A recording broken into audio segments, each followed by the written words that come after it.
chat. Welcome in. So today we're playing some more Apollo Justice, and I forgot to switch my game capture again. I keep forgetting to do that. I keep forgetting to switch my game capture. I keep forgetting to do that. But yeah, we're playing more Apollo Justice. We're playing more of the monstrous turnabout. We're going to be continuing the first trial, and then hopefully we can get the second investigation done at least, and then maybe the second trial. I'm gonna have a look actually to see how long the second trial is, because I don't know if we'll get it done today, but if we don't get it done today, we'll get it done tomorrow. So from what I remember, we have, so I can see, we have Filch's two testimonies from Filch, and then we have a mood matrix to do today, and then the investigation looks quite long. And how many cross-examinations do we have? We have 1, 2, 3. We have 4 cross-examinations and 1 mood matrix in trial 2. So I don't know if we're gonna get the second trial done today. So yeah, we'll just have to see how we'll get it done. Let me switch over my capture card, my game capture even. I don't even have a capture card. There we go. Also, I forgot to mention the video I said the week on Friday is Unraveling the Twisted Tale of Madness Returns by Grey Mats. That is an egg. I really want to replay Madness Returns on stream, because I played it like 2 years ago now, and I really want to replay it. I mean, I don't know if I'll get it done this way, because if you think about it, we're probably going to be on the Psssttt grind set all summer. But I do want to replay at least one game I played back in 2022. So it might be dark. But I will have to re-download either of them if we are going to replay those.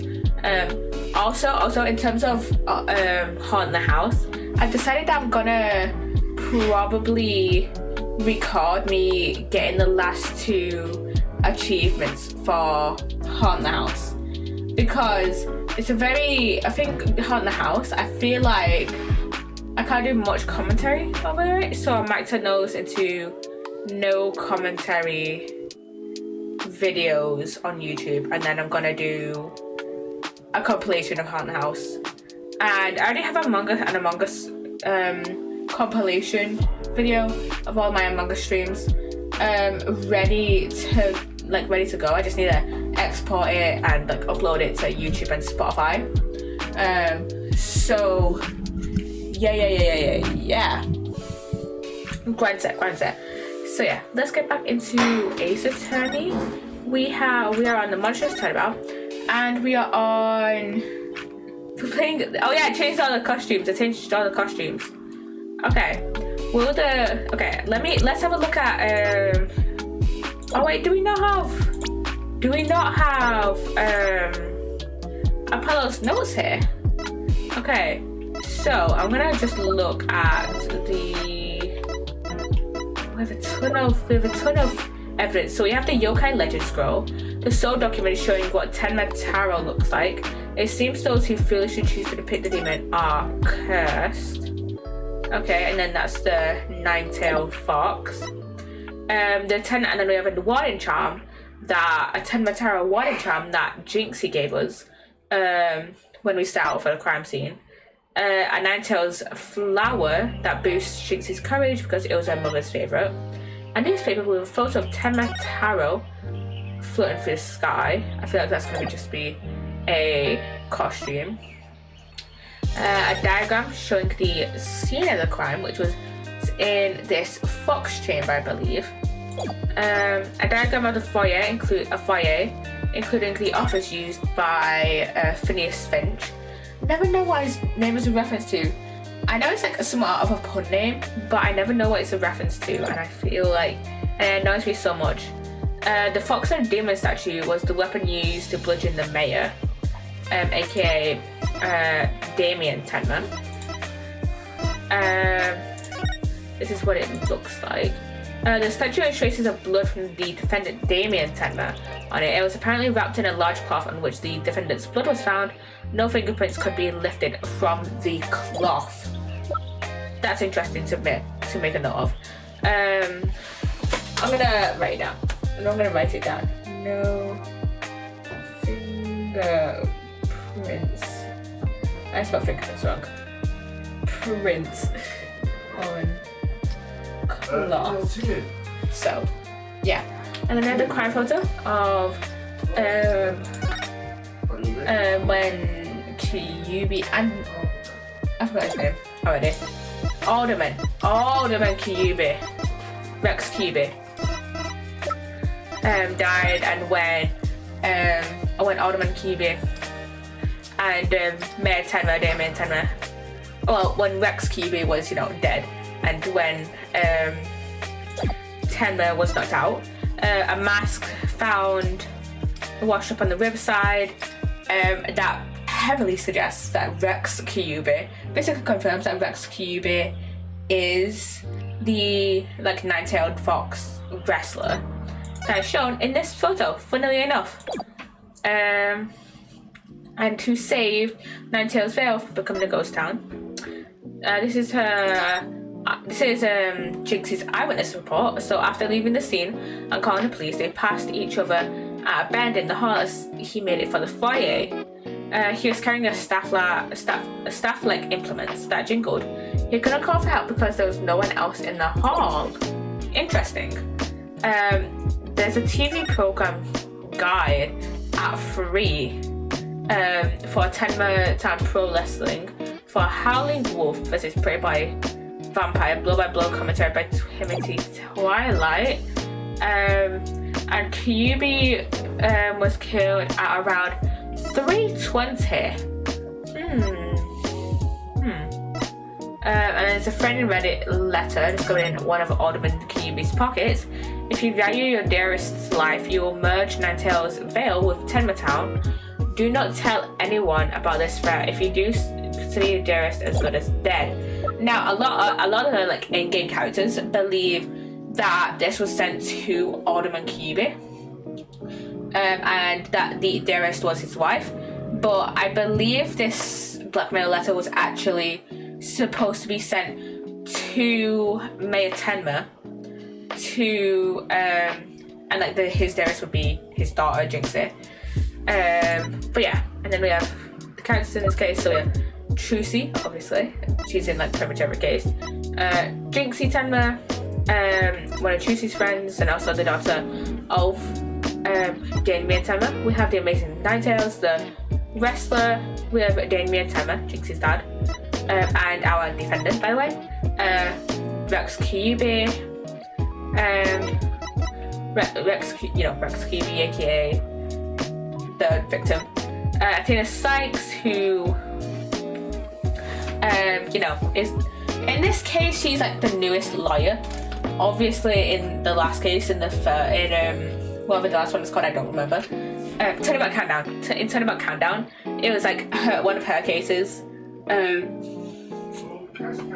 It was the Turnabout Countdown took 6 months. It took place 6 months after this case. And then we have Phineas Filch, the caretaker of Kyuubi Manor. He says he was guarding the entrance at the time of the murder. And then we have our detective for this case, Bobby Fulbright. We have Florent LaBelle, who is Mayor Tenma's aide, and he was supposedly in the foyer with Phineas Filch at the time of the murder. And then we have Phoenix Wright, a former defense attorney who's supposed to be in retirement, which, is not the case now that we've played Turnabout Countdown. And then we have our prosecutor, Simon Blackwell, who actually is actually quite a little bit more different from a lot of the previous attorneys from a lot of the previous games. Cause in the first Phoenix Wright, there was Edgeworth, prodigy attorney, Justice for All. Francisco von Karma, prodigy attorney, he became an prodigy prosecutor. He became a prosecutor at age 13. And then in Trials and Tribulations, we had Godot, who was like kind of overconfident in himself, where he was like, oh, I've never lost the case because I'm doing the job, blah, blah, blah, blah, blah. And then we had Clavier in the first Apollo Justice, who, prodigy attorney. And so Simon Blackwell is kind of a fresh breath of air for me. Like, do I love Edgeworth Francisca? I know you said Manfred von Karma as well, but he was only in one case. Still prodigy attorney, but never lost a case in his 40-year career, Manfred von Karma. So yeah, it's kind of nice to have Simon Blackwell being, a newer prosecutor who's like not really like been like the kind of ace attorney trend of being a prodigy attorney, being this big guns attorney. So yeah. Will the witness state his name and occupation, please? The name is Filch, Phineas Filch, caretaker of Kiyomi Manor. Oh, and this is for you, your lordship. Just a little something I thought you might like. Alright, what a fabulous pair of shoes. And your honour will do just fine, Mr. Filch. Look, this is Apollo, one of Apollo's outfit, and oh my god, here's one of Emma's pins. Here's Emma's pins. Emma was the detective for the first Apollo Justice, and we met her in the Rise from the Ashes case in the first Phoenix Wright, and she wore pins on her white lab coat, and one of them Phoenix has on his beanie, and Apollo has one of the other ones. So shoes again. This is Athena's other one as well. Don't they belong to Detective Fulbright? Don't tell me Finch stole them again. No, your honourship, sir. What? But they seem awfully expensive. Yep, too expensive for me, but I reckon they do be perfect for someone like your honourship.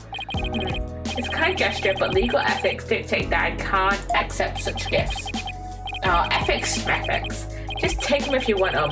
Polish them up real nice for you too, loser. I'm sorry about the shoes, Mr. Filch, but I will accept your testimony. The court would like to hear whether you saw Tenma Taro in the foyer after the murder. I never know how to say foyer. Is it foyer or foyer? Yeah. At the time of the murder, I was on guard duty in the foyer, just like Mr. QB asked. I was making sure no one, fair, foul, fishy or otherwise, could get to our guest. I was still in my office keeping a good watch when the murder happened after 3 p.m. How do you know? I feel like I don't know how he would know that. But I see nothing out of the ordinary, no siree. That yokai you keep jabbering on about was but a phantom of a little girl's dreams. So you're telling this court you never saw anyone dressed up like Tenma Taro? Yep, was guarding the whole time. That's the truth, the only truth, and nothing but the truth. And Tenma Taro?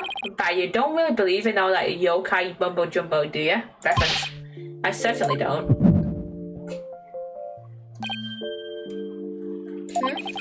A bracelet. It's something the matter, Apollo? The bracelet keeps squeezing my arm. Really? So you think Mr. Tanuki, Filch has been lying to us? Yeah. I wouldn't rule it out. Now, if I could just zero in on a tell, some sort of nervous habit. What is that? What's a hawk doing in here? What does Blackwell have a hawk? Never in my... How long has it been? It's been since August, so... How many months has it been? August, September, November, December, January, February, March, April, May,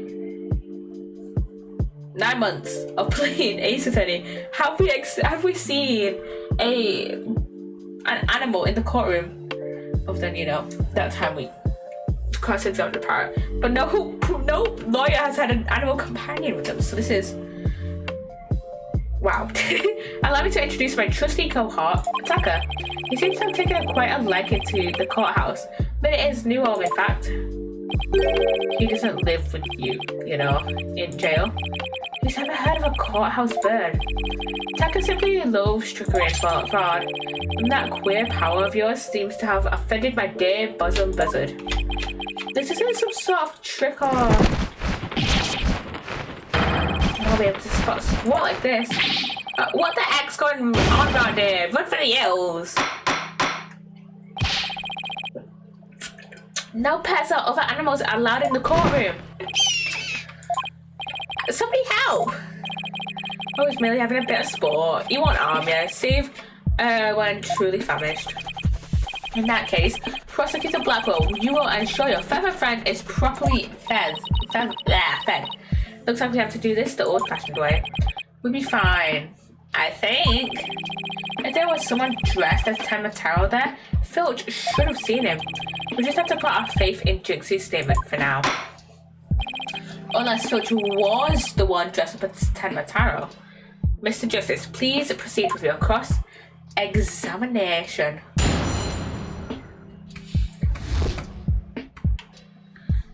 We know. Safe.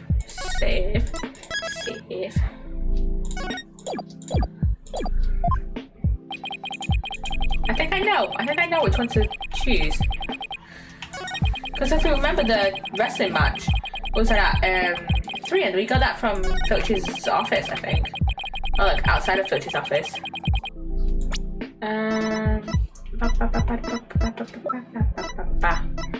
Objection! Don't like to call like that, Mr. Filch. Yeah, come on, Filch. Hey, bushwhacker fella like that. Unfortunately for you, I have evidence that proves you're lying. If you look at this TV listing here, you see that at the time of the crime, there was a pro wrestling match scheduled. Something you'd never miss. I didn't watch that one, no, sorry. I was doing my job like I was supposed to. I'm gonna sneeze. This guy doesn't know when to give up.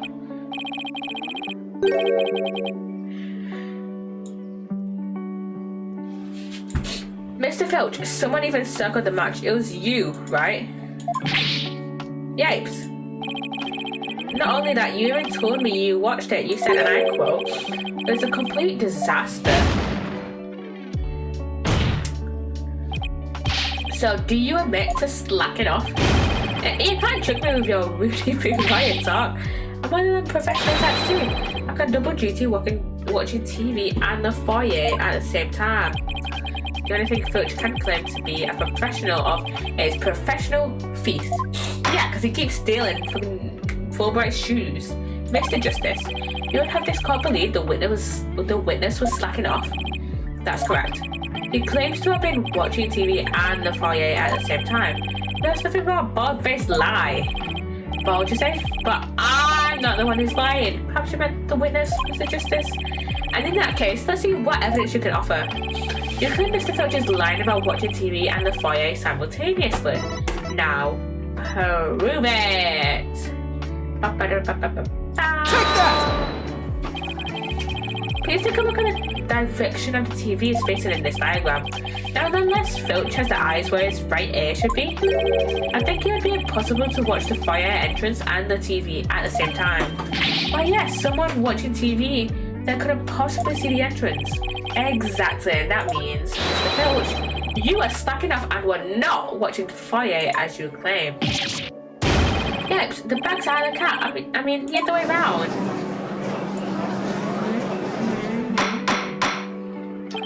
Order.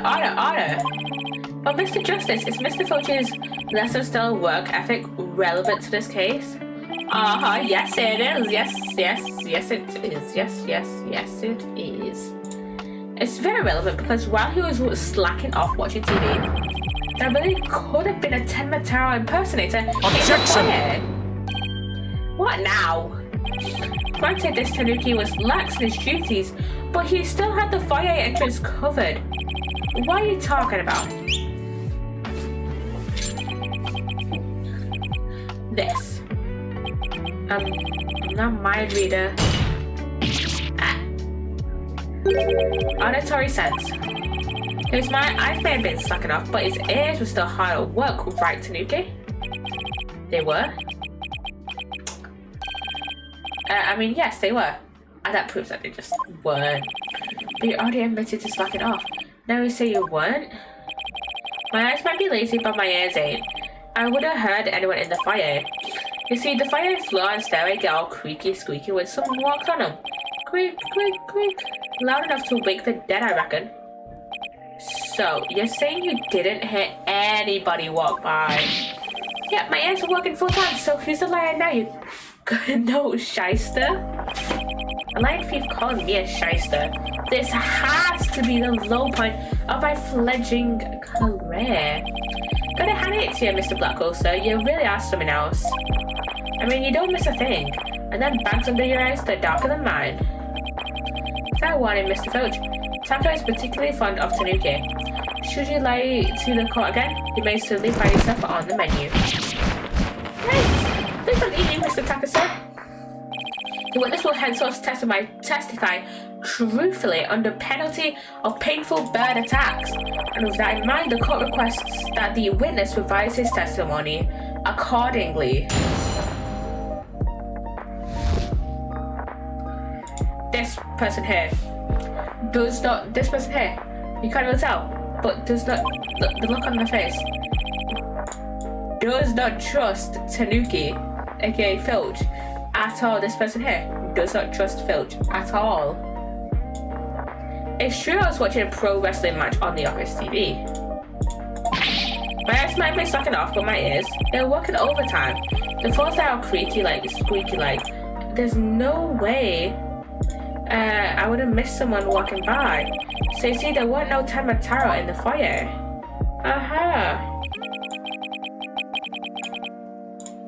Superstition is the religion of feeble minds. Understand? A simple, rational explanation is the best. Forget yokai, demons and such. We must use common sense, for lacking that our entire world would be upside down. Says the convict prosecutor who is totally a sign of the end of times for the legal world. And besides, if there are any yokai roaming about, I'd nab them and sell them to the zoo. I wonder whether Jinx was just seeing things. That seems to be the general consensus, but I'm sticking to my guns. But if we can't prove she saw Tamataro, then we're sure to be convicted. Then we better hope my guns fire bullets, not BBs. The defense may cross-examine the witness. Cross-examination time. Now time to save again.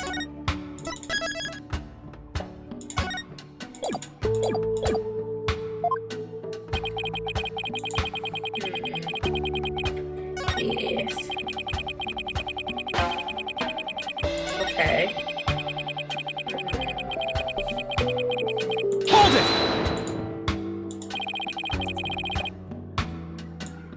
So pretty good it is, Mr. Filch.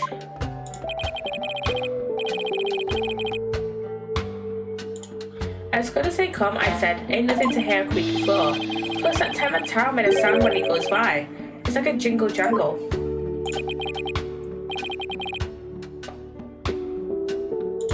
Jingle jangle? How does he do that? Is that staff it is? Does he have a staff? No options. Does he have a staff? No! He's just lying. That's what jingle jangles. What's he talking about, Apollo? Beats me, but I guess Tamataro has a staff that makes noise.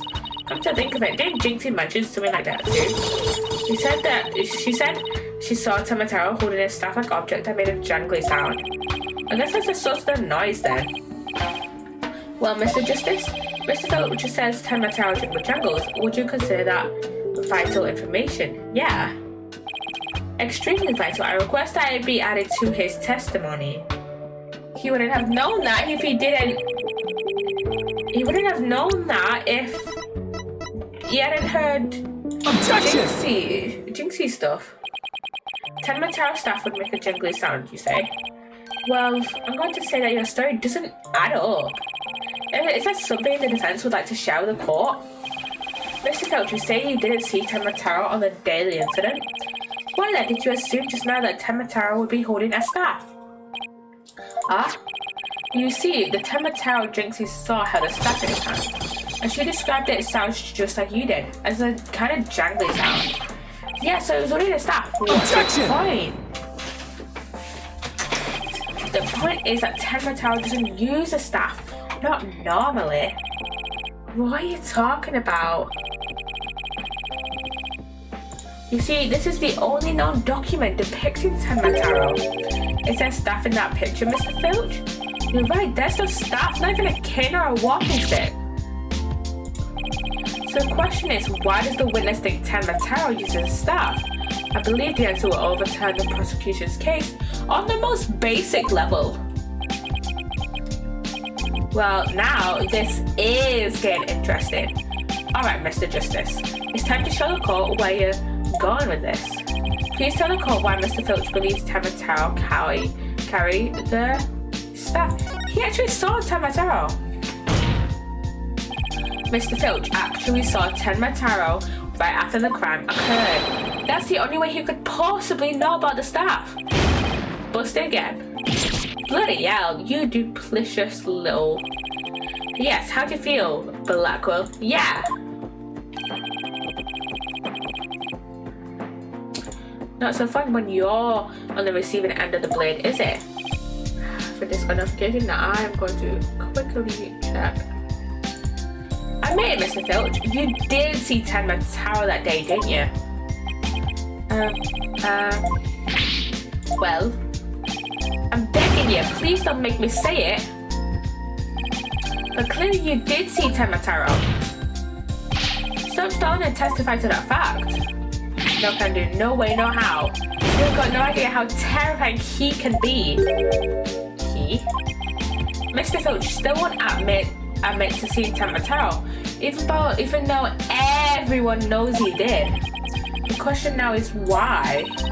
Mr. Filch is scared to death. Is that why he can't admit the truth?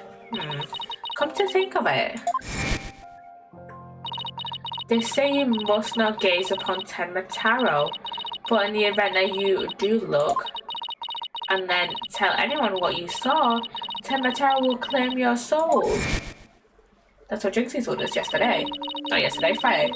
Jinxie wouldn't, yesterday in game, but, you know, Friday for us. Jinxie wouldn't admit to seeing 10 Mataro after hearing about the village superstitions. She said that if she told anyone that she had seen 10 Mataro, he'd claim her soul. But you think Filch believes that too? So Mr. Big Time City Slicker Lawyer has heard about them old village superstitions. Will the defense please explain what the witness is talking about? The people of Ninetales Vale believe some pretty strange things, and the superstitions may be the reason our witness here can't admit the truth. The truth that he really did see 10 Mataro. Darn straight, that's why. It's all right here. Do not village superstitions. Do not gaze upon 10 Mataro. Do not tell others if you see him. Ignoring the superstitions will cost you your soul. There is, however, one way to save it. Your immediate departure from the village. Freeing him will bring ruin upon the village. Ignoring the superstitions will cost you your soul. See, that's why us now folks in Ninetales Vale can't talk about seeing 10 Mataro.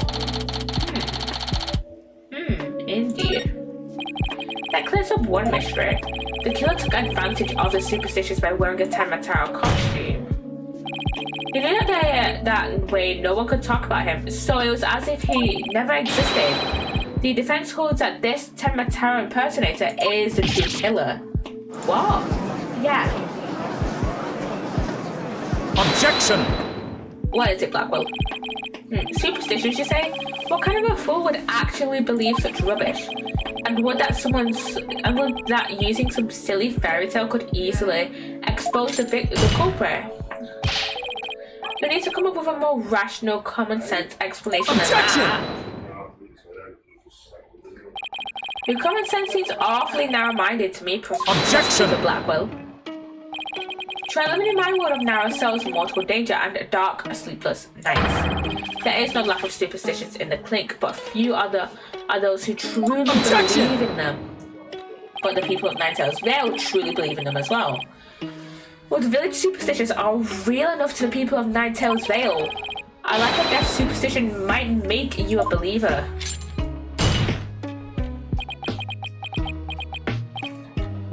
Hello, Ace. Hello. Welcome on in. Welcome on. How you been? It's been a while. It hasn't been a while. I haven't seen you in a while. I'm doing good.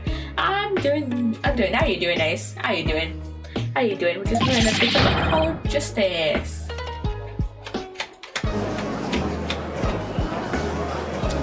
You on holiday now? Yep, I'm on holiday for the summer. Ooh, ooh, ooh.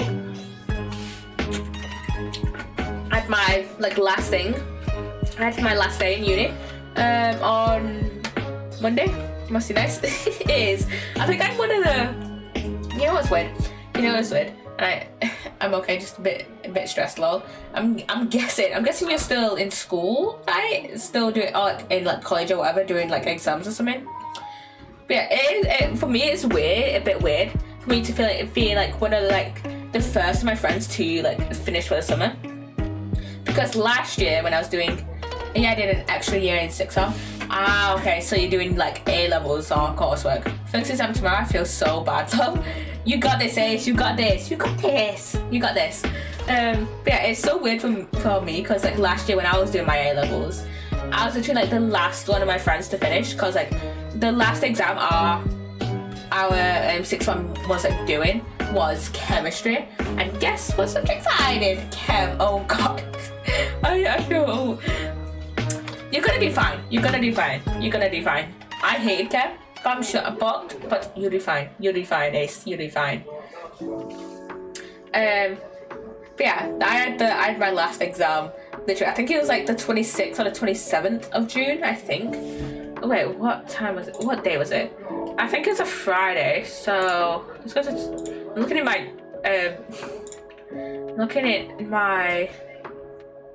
Was it the 23rd? No. I have geography tomorrow, love. Oh god.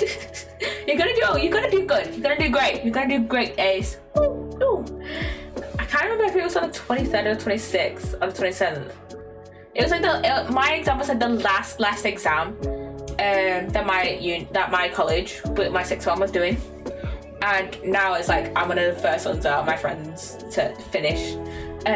So I'm just I have so much time, but I have so much time off now because it's I'm pretty sure I'd go back towards the middle end of September. So I've quite a lot of time off, pretty much. I have I have May, June. I have rest of May. I have June, July, August, and then half of September, I think. So that's 4 months pretty much, almost 4 months. So I have so much that I want to stream and so much content I want to do, but also I gotta work. So I have work, so yeah, I'm not gonna be able to make do as much as I wanted to, but whatever. But yeah, don't worry. Your A levels, Ace, will go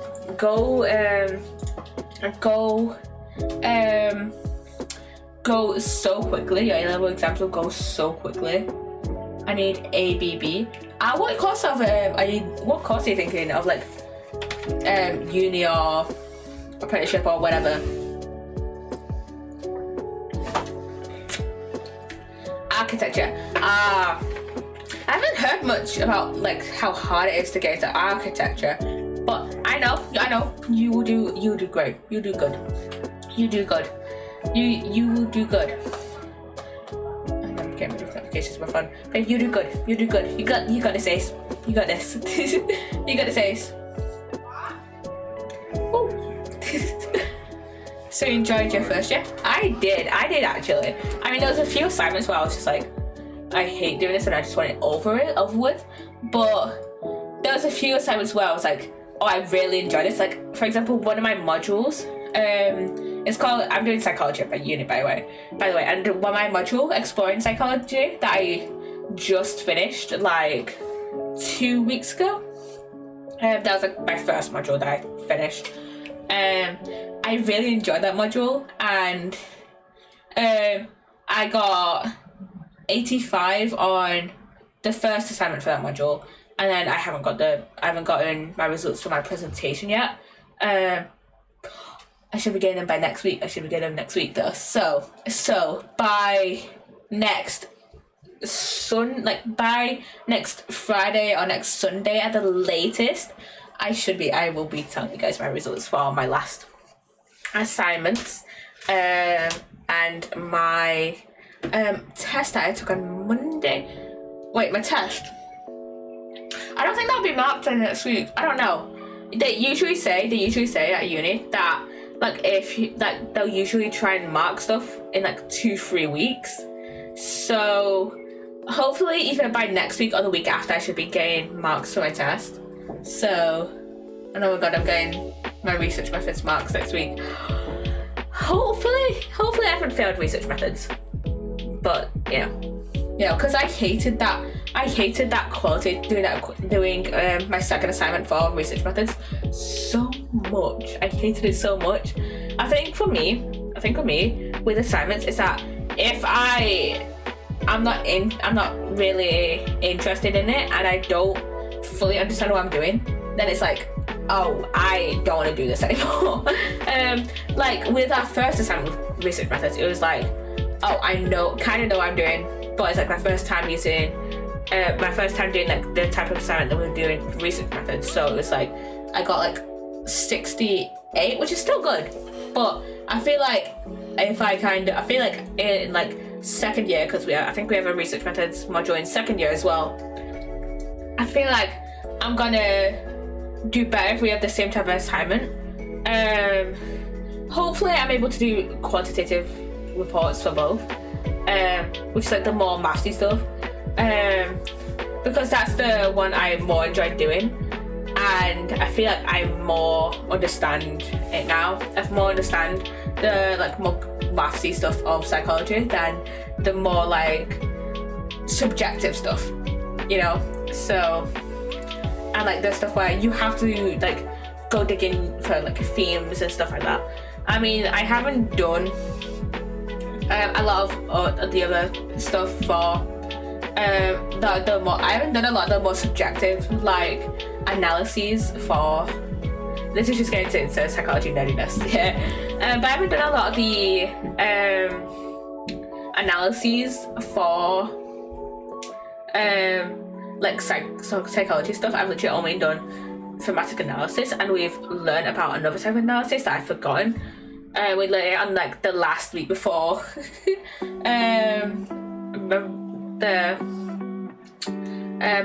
but yeah, we haven't done anything else.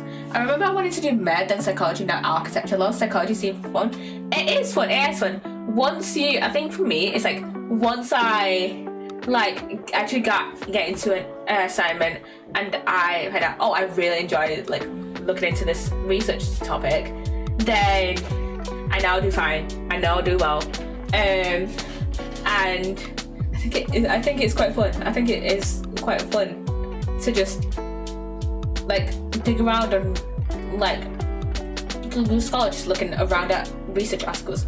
It's frustrating sometimes, yes, if you can't find something, but when there's a plethora of research, that's a big word for me. That's a big word. It's just plethora. When it's a plethora of research on Google Scholar or on my uni's library where I can just look through it and read through it, then it's oh, I love that. And actually, I remember. So I think it's normal for a lot of people to have different things they wanted to do in their lives, and I had so much I wanted to do as a child. I think when the first job I remember I wanted to have was being a flight attendant. I think I remember that. I think this was in year 5 or 6, and we had to fill out this form being oh, what job do you want to do in the future? And I was plain woman, because I didn't know the words for flight attendant. Now I'm I'm very much a homebody. I would not do good as a flight attendant at all. But then I was maybe in high school I was like, oh, I want to be a musician. But then I did music, and then, which I really enjoyed music. I really enjoyed music in high school. But I feel like music for me, if I ever get into doing music, doing like music, it's either going to be, just like doing it like as a hobby. It's a hard career to get into, music. So, and I guess psychology is a hard field to get into, but it's more realistic than being a musician. Thank you for the follow. ROG8. Welcome on in. How you doing? But yeah, I realized how kind of slightly more like getting into psychology as like a research field is like way more realistic, and like slightly more realistic than getting into music as a field and being a musician. And do I enjoy psychology? Yes. Do I also enjoy it? And I feel like I enjoy music and psychology very, like, pretty much the same. Like, there's things I hate about music, like having to remember like all the job roles and stuff like that when I didn't feel like I need to. You need to. And like with psychology, there's some things you just have to get through.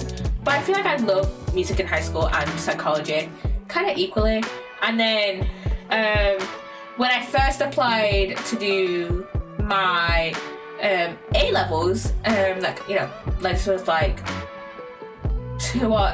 in the second half of year 11, I applied to do my A-levels. I thought I was going to do biology research because I really love biology.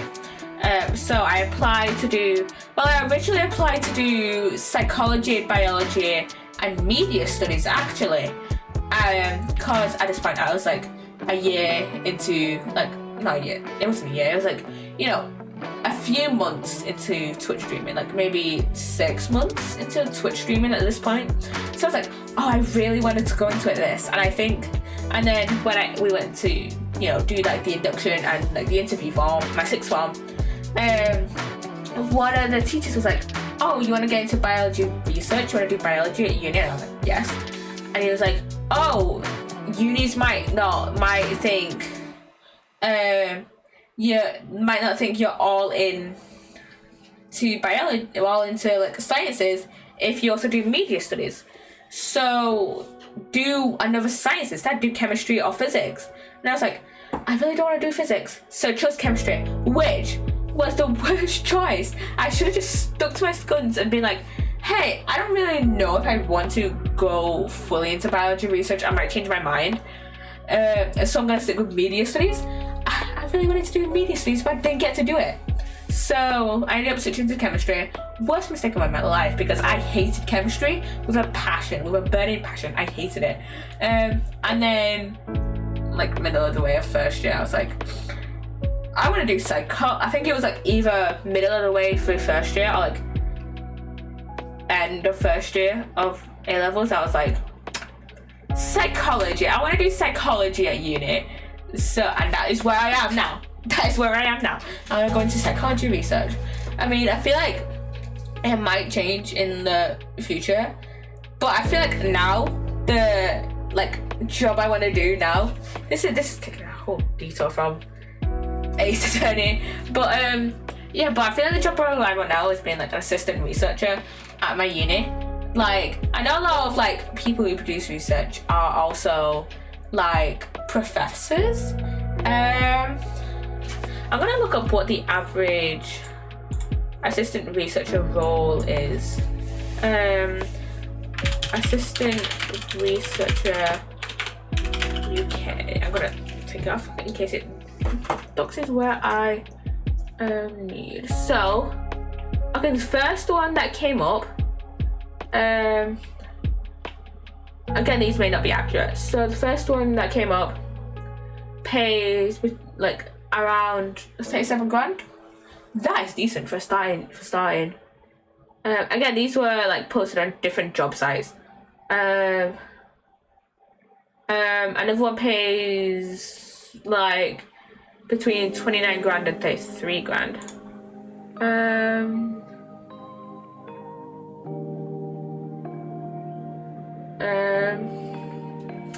So research assistant performs research in the field of assessment and qualifications, working with other researchers and standards colleagues to deliver quantitative and qualitative research projects, performing literature searches and producing reviews of the literature to support the delivery of research projects. I feel like that's for me. Let's have a look on LinkedIn. Now again, this won't be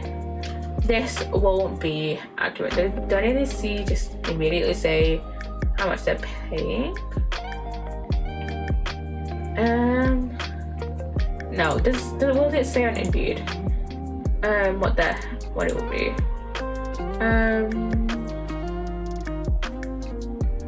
Let me see. One says between 26 grand and 29 grand. A year. This one a year, by the way.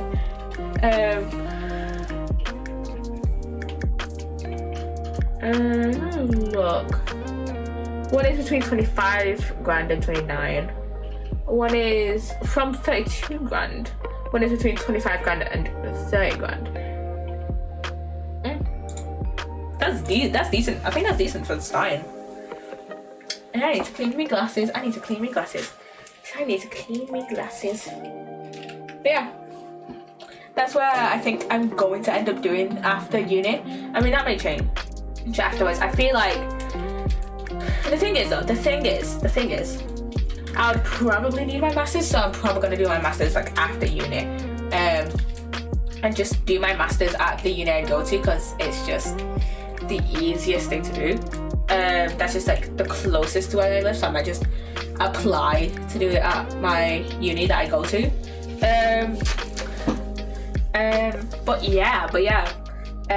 So it's either and the only kind of career where you would need like less time in education would be like a psychology teacher, where a master's typically takes like just under 2 years, like 18 months ish, so 2-ish years. So, and the only thing that would need less education, like I kind of wanted to do my master's anyways, but the thing that would take less education would be, not less education, but like less time in education. That's how I meant to phrase that. Would be being a psychology teacher, where you'd only need like 4 years of like post college education, being 3 years in uni, and then you know, your PCGE, or what is it called? What's the UK teaching qualification? UK teaching qualification.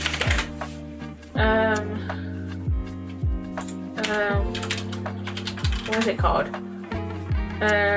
PGCE. I was close. PGCE, the postgraduate certificate in education. So and I don't want to become a teacher. I was talking about my grandparents the other day, and I was talking about grandparents. I think it was either Friday or on Wednesday, and my grandma, I think my grandma and my dad, I don't remember the whole conversation, but I think my grandma and my dad were talking about me doing psychology at uni and like what I want to do after it. And my granddad was like, "Oh, you want to be a professor, innit? You want to be a professor?" And I was like, "Granddad, no, I want to do research, no." And he was like, "Same thing." And I was like, "No, I don't want to teach. I would not be a good teacher. I don't think I would be a good teacher." Which is kind of surprising, seeing as my sister is a teacher, so you would think so. But no, I would probably not be a good teacher. So, like, teaching doesn't seem like an appealing job to me. So, I'm just like, no, I want to become like a research assistant. So I was just like, I was tired of explaining it to them. They don't want to be a professor, so I was like, yeah, whatever. Okay, let's get back into Ace Attorney. Because I don't really want to drag on about me. I think in a future stream I might talk about me. I might just ramble on about me doing psychology. But for now, let's get back into Ace Attorney. Arda, I say, you fool of a Tanuki. 2 times now your lies have cost me. Sorry, I promise not to do it again. Yeah, sure. Taka, my fine feathered friend, have at him. Yes, he's gonna eat me alive. Out of my heels. Fuck off. Bailiff, what are you waiting for? After him, and with your fastest men. That's certainly not something you see every day. He's not here. He's not here. But it would seem a new and important fact has come to light. A third party disguised as the yokai Tenma was at the scene, and now we have two witnesses who can attest to that fact. Any objections, Prosecutor Blackwell?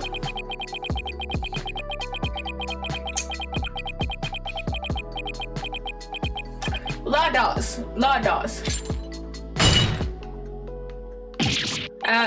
Oh. What? Huh?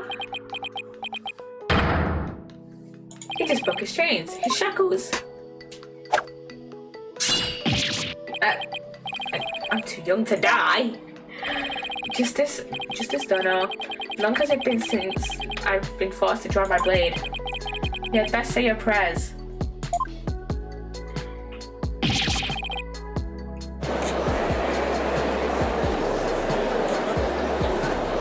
Judge, you good? No wonder Buckland's in prison. No wonder. Detective, do something. Have no fair Fulbright is here when they're going to get stuff. The champion of justice. Objection! Fulbright! And get going already before he kills us. By standing Blackwell, but it's his sense of justice that sets him through. Fulbright! Objection! Detective! Fulbright's definition of justice. Fulbright! I object to Detective Fulbright's definition of justice. Silence!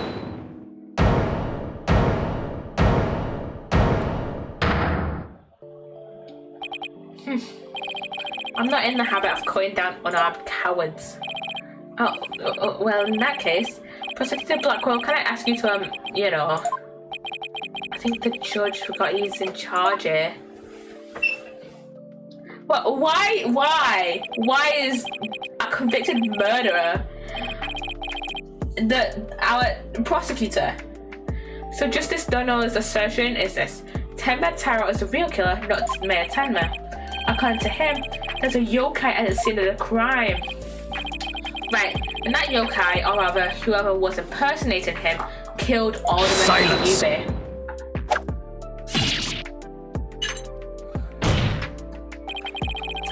Care to explain why Jinxie, being the first to discover the murder, did not see your alleged killer yokai there in the Fox Chamber? What? He's right, she said nothing about Tenma Taro being in the Fox Chamber. Let me enlighten you. That little scamp heard a dying scream right before she opened the chamber door. And your point is? Upon opening the door, she found a freshly skewed murdered victim, the Alderman, and the homicidal maniac who had killed him, the mayor.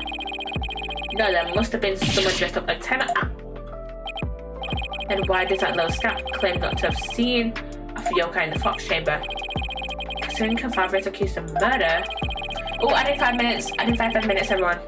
Surely she would have mentioned any third party that might have been in the room. I don't understand. Why didn't she see Tenma Taro inside the Fox Chamber? There's but one way to find out.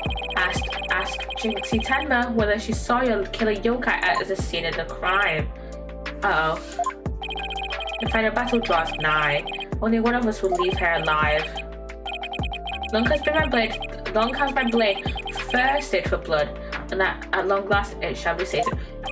Again, why? Well, this is the trial, right? Show me what you're truly capable of, Justice Dono. Very well then. Both parties no doubt need some time to regroup. So the court will take a 10-minute recess in order to...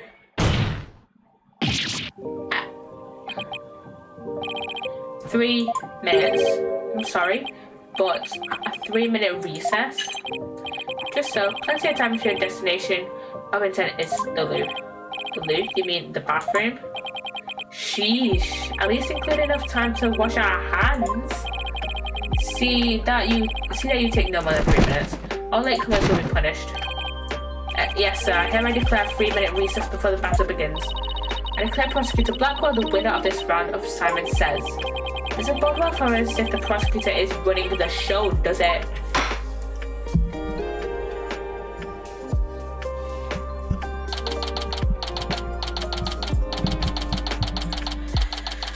We're back in here. We're back in the defendant lobby.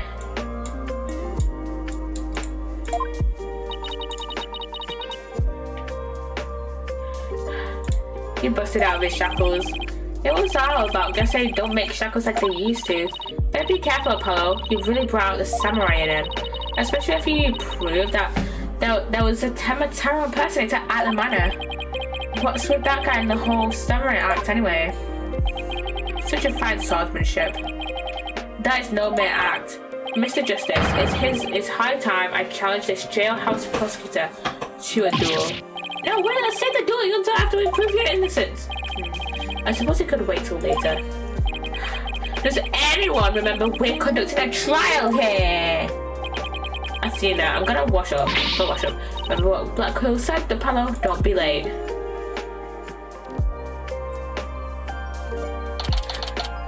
We're back in the courtroom after a very, very short recess. Now then, I believe our next witness is Miss Jinxie Tenma, a maid at Kyubi Manor. I believe we can proceed now, if the witness is ready, that is. Nari Huan, leader of the 100 demons, he really does exist. Wow, that is one well-polished tray. The witness will show her face while in court, or her testimony would be inadmissible. What is it, my child? Begone, I can say it.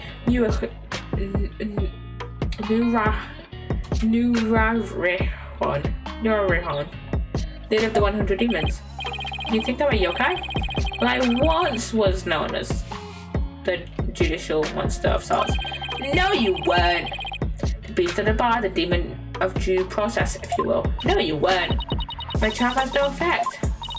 The demon of due process? I'm not sure I can see that one. No! No. Hey, little scamp. Yes? I trust you know why you're here. Bags. Bags are that trickster Taniki? Try the noodle stand. I'm going to try a big bowl of Taniki style noodles or while you're at it. Shut the fuck up, Blackwell. Everyone's a comedian. No, I meant your bags, the ones under your eyes. You must have trouble sleeping. Hey, this charm will keep Azukiari away. Azukiari? That a yokai that washes Azuki beans? The only thing needing washing will be your father's neck before I take his head clean off. Okay, chill the fuck out. Azukiari. I have no idea to say. I'm probably butchering all these. Often keeps people up at night with the noise he makes washing beans. But if you stick this charm on your forehead, you won't hear him anymore. At time. Is that so? Well, thank you. Looks like Prosecutor Blackwell got more than he bargained for. They're bad enough alone, but together, those two are just plain creepy. With testimony, if you please, Miss Tenma. Specifically whether or not you saw Temataro when you discovered the crime scene. Okay, I'm gonna wait here until the ad is started and done with. I have a Discord notification. I'm gonna check. Why isn't start the ad now? This is taking so long. There we go. There we go. Sometimes I have to add it onto me quick. I have to, go through my quick actions to. Yeah, I'm gonna check some Discord stuff while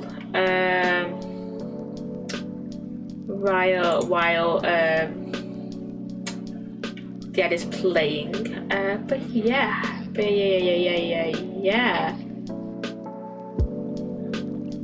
How you doing, guys? How you doing? Yeah, tomorrow morning, I'm gonna work on revamping my Discord actually. So yeah. Yeah. So yeah, not really too much revamping, just like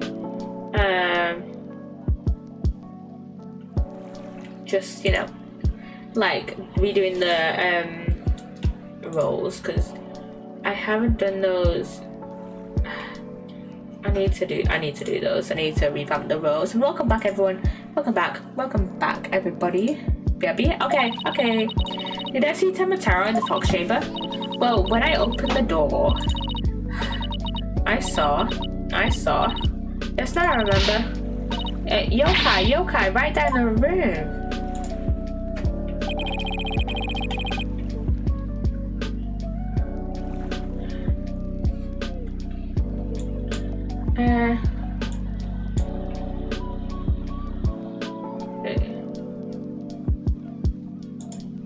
So there was a yokai at the scene of a crime. Lots and lots of them. Wait, more than one yokai? Did Tamataro happen to be among them? I don't know, I just don't know. All I know is the room was swimming in yokai. Kasha, Nurikabe, Seiko Taisho. They were all there. Well, this is an unexpected turn of events. We've gone from no yokai to a flood of them. This is ludicrous. You would have this court listen to this delusional little scab's testimony? Hold it!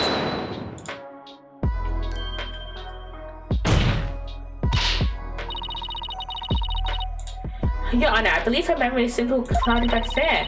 A quick therapy session should ease her mind. With the court's permission, of course. What a fabulous idea. Please proceed, Miss Sykes. You sure you know what you're doing, Athena? She's obviously not herself. The trauma of discovering that crime scene and fear of testifying have her dazed and confused. A regular ball of confusion. But my analytical psychology-based approach should be able to help. Any objections? Prosecutor Blackwell. Shall we let Miss Sykes proceed? It makes no difference to me. Don't you well, but I doubt we shall get any viable testimony. She'd be better served by bearing witness to the sword skills I forged in a distant land. I'll show you.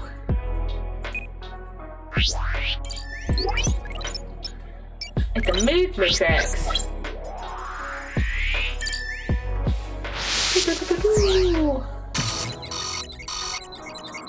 Oh. Did I say Tamataro in the fox chamber? Well, when I opened the door, I saw. Yes, now I remember. Yokai, right there in that room. Found something. Look at an out of control emotion. And Athena, what exactly are we looking at here? Oh, this. It's one of Widget's functions. Right here you can see images and emotions extracted from the witness's voice. Well, you mean that little thing can do all this? Pretty cool, huh? And here I thought it was just some kid's toy. Unfortunately, all I'm getting is an overload of error right now. You see Tamataro in the fox chamber? See how Sunny is brightly lit up at the bottom left? She's under an uncontrollable amount of distress, which is masking her other emotions. It seems the sheer terror she experienced has made her a confused mess. So all those yokai she thinks she saw are products of rampant emotions. Yes, that's right. Her fear has instilled in her hallucinations and false memories. She's seeing normal everyday objects as monsters in her mind. It's a form of schizophrenic hallucination brought on by emotional trauma.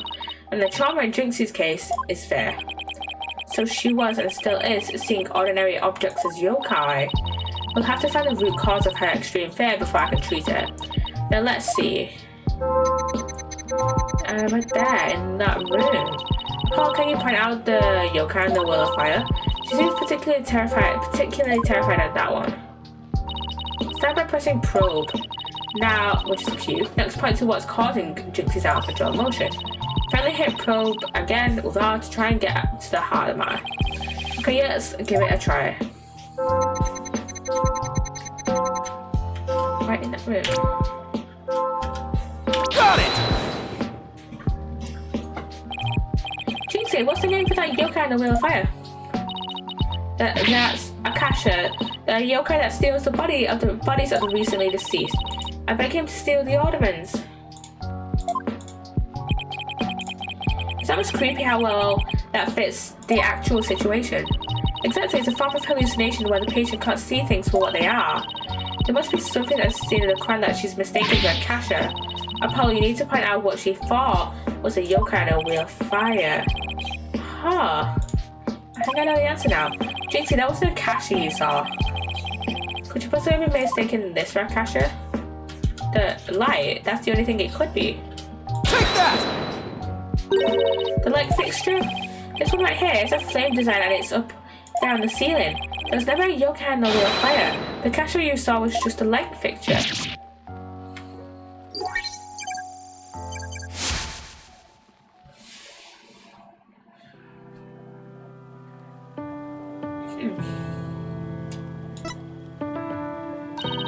That's one memory back to normal. Nice job.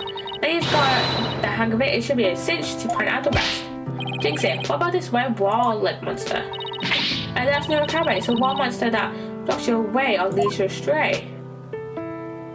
That's no yokai, Jinxie. It's a folding screen. And this raccoon dog isn't a tanuki monster. It's just the statue of one. And look, these are just coffee cups. And this right here, it's nothing more than a frog statue. I don't know what I was thinking.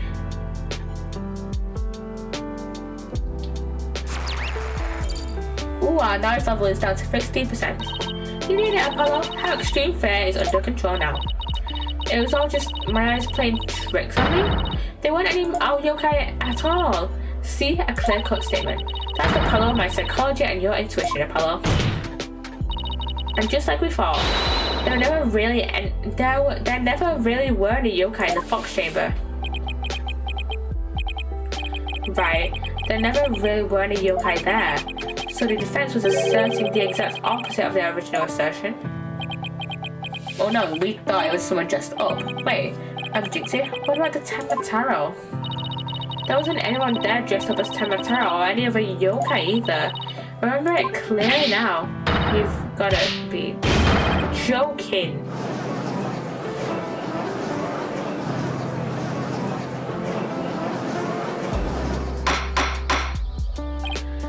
Order in the court. I think we've just dug our own grave. Allow me to push you on it. It's the least I could do. No! Apollo, can I interrupt your freak out for just a minute? I'm still picking up some noise. It's an unexpected emotion. Does that mean Jinxie hasn't remembered everything yet? Exactly, we should be able to get something else out of her. On to the new information we have and run an update. Did I see Temataro in the Fox Chamber? I was so scared when I entered the room. And then after that I fell to the floor.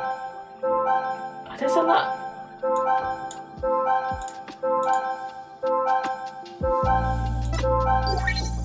Info update.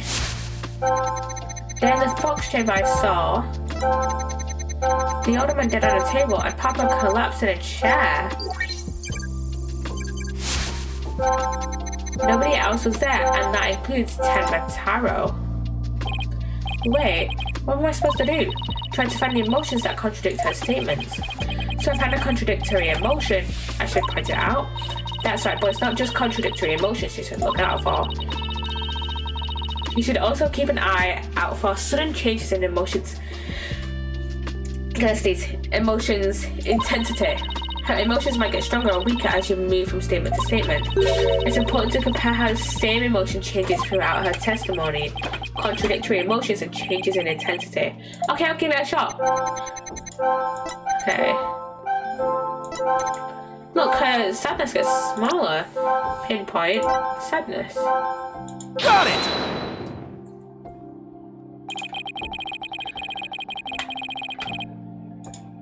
The amount of fear you felt is rather low despite your legs having given out from fright. Could something have lessened your fear? Actually, I didn't experience a sudden burst of courage at the moment. You did? Where did it come from? Let me think. Oh, it's Mama. I suddenly felt as if she was there with me. Okay, I answered a sudden burst of courage. Now let's see. Ah, look.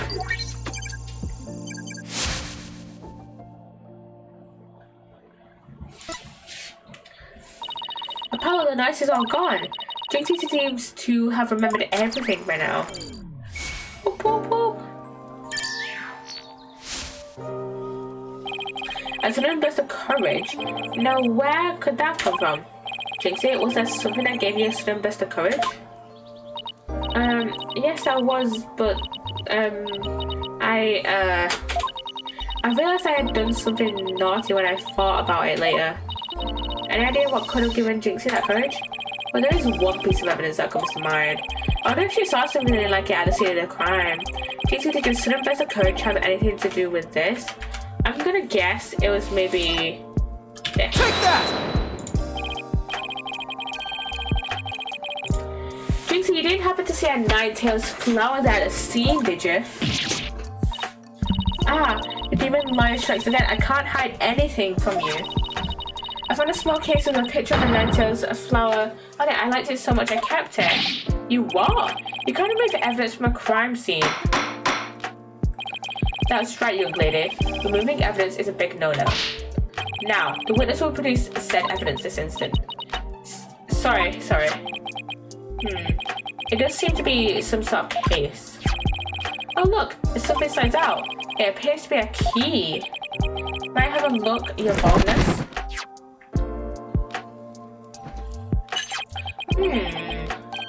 Ah, this is none other than the master key to Kyubi Manor.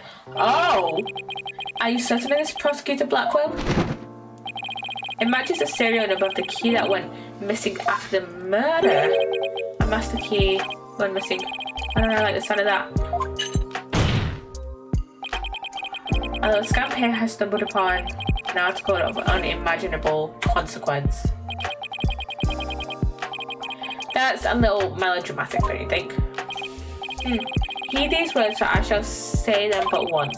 The soul key to the fox chamber has been in this little scamp's constant possession. Though she was the sole person who could use it before, during, and after the murder, which leaves the master key as the only other key that could have opened the chamber. But this master key was found in a room that had been locked by this girl.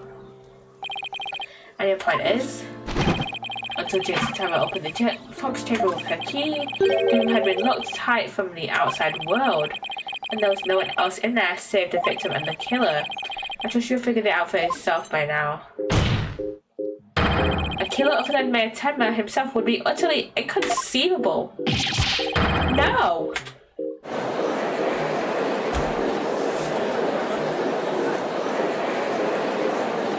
Objection! How could this happen? The defense's assistant will refrain from growling her frustrations. Athena, are you alright? I know Mayor Tenma's innocent, but there's nothing we can do. This sucks. Sex donor, allow me to put you out of your misery. Can I decline your offer? Abandon your client and your misplaced faith in him. Let the relief of a clear head and a clean conscience come running in. That will make the inevitable guilty verdict far easier to accept. Great, now he's playing Simon Says with us. Well, he's not going to fool us with his stupid mind games. Athena, don't fall for his drugs. Ugh, now I'm the one who's dazed and confused. Can't even think straight. Hey, are you alright? She fell right into his trap. Now I suggest you make a mad dash from the courtroom and into the wild blue yonder. Only by running shall your mind be cleared and your conscience cleansed. Alright, I'm back in time. Stay with me, Athena. Don't let yourself be twisted by that samurai. Apollo? Mr. Justice? I heard the word objection, but what is it you object to? Huh? Oh, right. That objection was more of a reflex than anything else. So I was hoping something more would come to me while I was trying to stop Athena. The court is awaiting, Mr. Justice. So as it stands now, I'll be forced to declare your client guilty and your legal skills suspect. if this is it. Now, do you have anything that could overturn the prosecution's case? Well, actually I do. I'm Apollo Justice and I'm fine. Okay. Apollo, you do have something more than your cards of steel, don't you? Not really, but we'll be fine. But I've got absolutely nothing. But that's never stopped me before. I have to explain how the real killer could have escaped that locked room because it's all over if I don't. Apollo, this calls for a new approach. Try to think outside the box. In that case, inside the box. And what a doozy that locked room is too. Well, Mr. Justice, do you have anything that can counter the prosecution's argument? You bet I do. The real killer must have escaped from the locked room in one way or another. Vague conjecture shall only earn you a taste of my blade, Justice Donner. Time to do or die. Literally.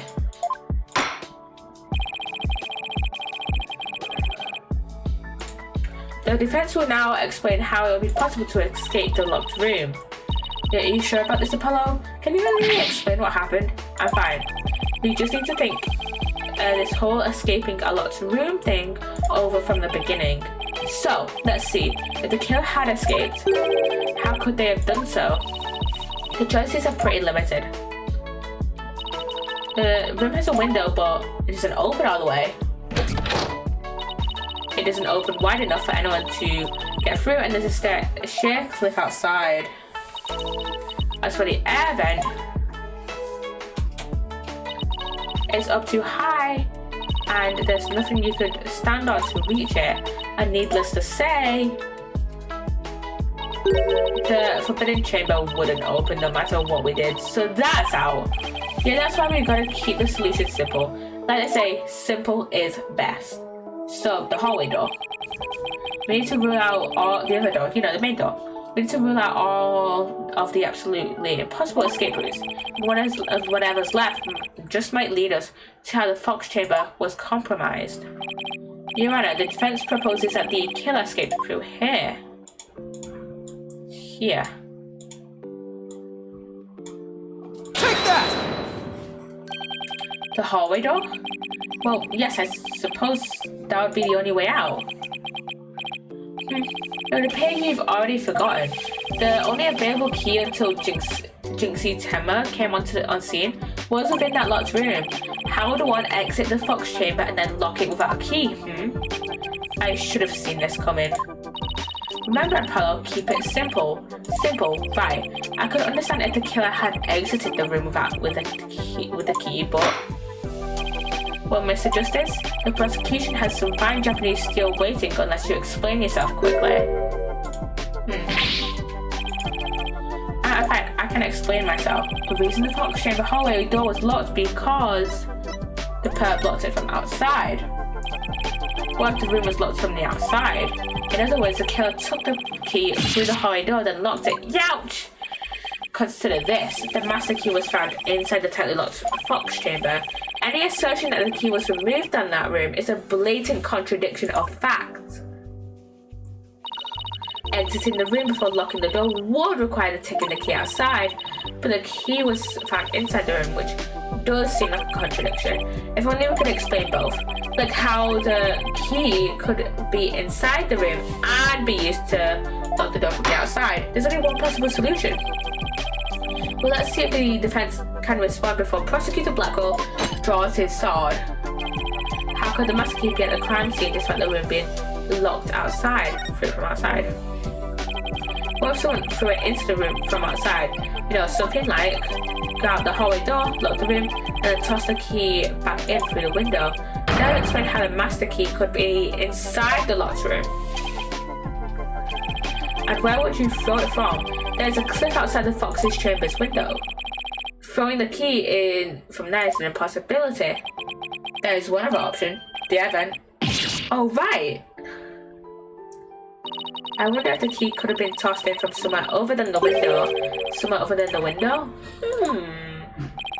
Could the key have been tossed in through somewhere other than the window? Here. Hey. Take that! The air vent? Yeah, the window may be out of the question, but the air vent's not. Oh, that's right. The Fox Chamber's air duct leads out into the hallway. That's right. The real killer entered the air ducts from the vent outside the Fox Chamber and dropped the key into the room through the vent inside the chamber.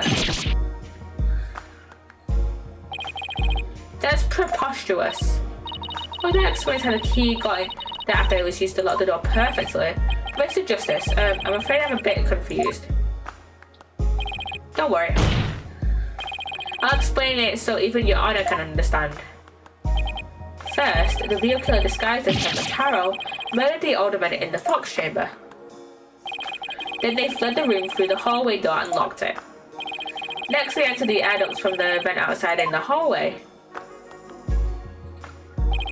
Finally, the killer tossed the key into the room through the air vent and in the ceiling there.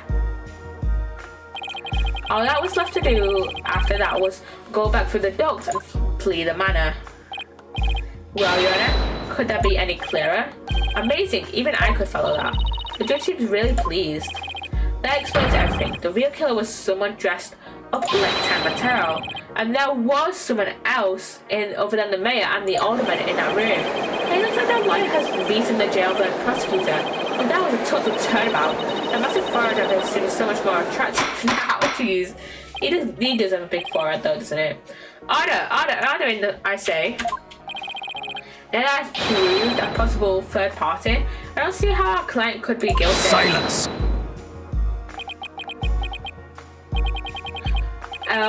Valiant effort, Justice Donner, but your final thrust missed its mark. Huh? Both Daldo's scamp and the tricksy Tanuki saw the yokai after it left the room. But then what? Did that some yokai simply go through the foyer and walked out right out through the front door? That's exactly what happened. The killer fled from the... Okay, chill out, Blackwell. That's impossible without being spotted by the foyer's security camera, that is. The electric eye would have captured any pesky little yokai trying to escape. However, there is no sign of Taro anywhere in the security footage. What? Save for the foyer entrance, there is no other way to flee the manor, is there? I don't feel so good. Hold it! Wait, I believe there is one other way to escape besides the fire entrance. There's a large window in the fire. It's possible to escape through there without being seen by the security camera. Hey! You're right, Silence! Athena's onto something. Must I point out every crucial detail to the defense? It seems you lack not only brains, but investigative prowess to boot. That is the cliffside of the manor. The only killer escaping that way would be a dead one. No. Wait, so the killer didn't escape out the fire window? What the heck, right? Let Widget say fuck once, please. I suppose your next proposal is the killer sprouted wings and flew off into the sunset. That would mean that the killer really was a yokai. If only we had some sort of evidence that could point out to a flying killer. We say we don't. As completely far-fetched as it might be, what, you're saying you can prove the killer could fly? I mean, we could. We have the newspaper, don't we? No, we have the newspaper. Well, I thought I was the one with the card to steal. Oh, I can't wait to hear this. Your Honor, what evidence do you have that the killer flew away? We have this. We have this with Taro flying. Take that! Take a look at this special edition paper. Taro, real or flight fantasy. What does this article prove, Mr. Justice? The photo in that article was taken shortly after the murder. Maybe the yokai in that photo is the killer shortly after they fled out of the window. Mr. Justice, not seriously suggesting. Oh, I'm serious. I mean, it all adds up. The killer disguised as Taro flew away, by some way or another. It is your brain that's flown the cube. That image is not but trick photography or some form of other artifacts. Okay then, how about the Temataro figure Mr. Filch saw? It just vanishes into thin air. No, there's a rational, common sense explanation for that. Is there? Is there? Then Inferno Yokai or Atrix say Tanuki witness never reached the entrance. He, or should I say she, turned back before the camera's electric eye. She? I don't like where this is going one bit. Now the fact that we know the yokai had come from the Fox Chamber means that it was likely either Mayor Damien Tenma or his daughter Jinxie Tenma. However, we know that Mayor Tenma was already unconscious at that time. Not good. Not good at all. Do you understand the gravity of the situation now, Justice Donor? The falsified yokai remnants and the appearance of Temataro were the work of one individual. And that individual is none other than Jinxie Tenma. Okay. I was... Huh? No! Yeah, no!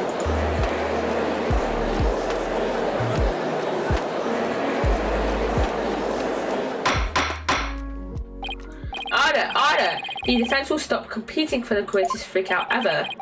The little scamp was no doubt simply trying to protect her father. And it's no wonder that her superstitious mind conjured up this mad masquerade. Prosecutor Blackwell's assertion makes perfect sense to me. It's far more convincing than saying the killer escaped by flying out the window. Did you truly believe this could end any other way? Did we fall right into his trap? What do we do now, Apollo? Our case no longer stands without a real yokai. If only we had one. Bailiff, seize her. It is time I interrogated her as the samurai of your wood.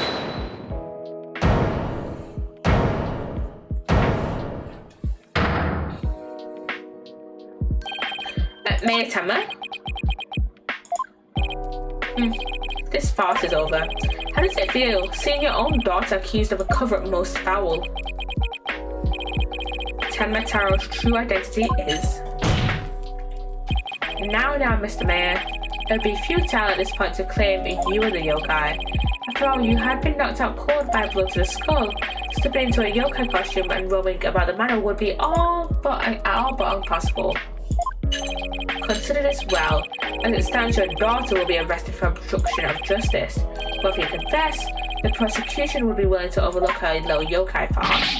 Confess? The defendant intends to confess? Wait! Apollo! Prosecutor Blackwell's up to his mind games again.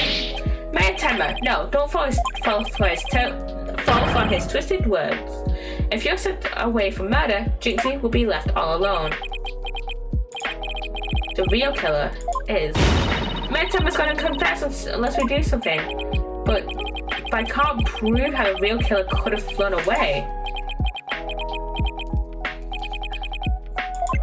Look upon me and despair, for ripe is the time for my return. Uh-oh, I should watch what I wish for. Uh-oh.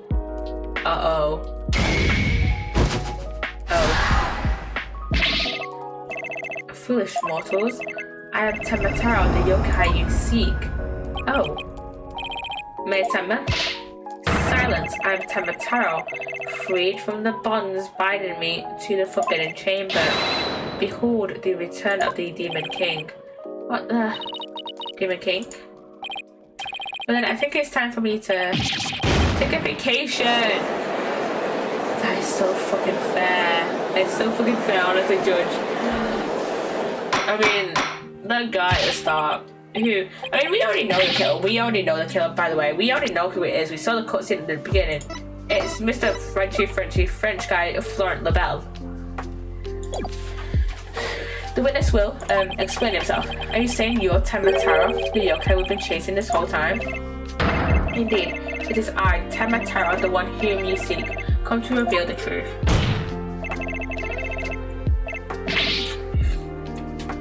This child is Temataro, you say? What nonsense.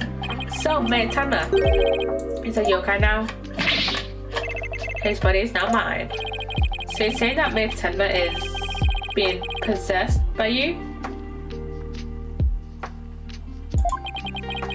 Now the yokai that Jinxie Tenma and Phineas Filch saw, and the one captured in the newspaper photo, those were all you? The cursed power of these warding charms prevent me from revealing my true form.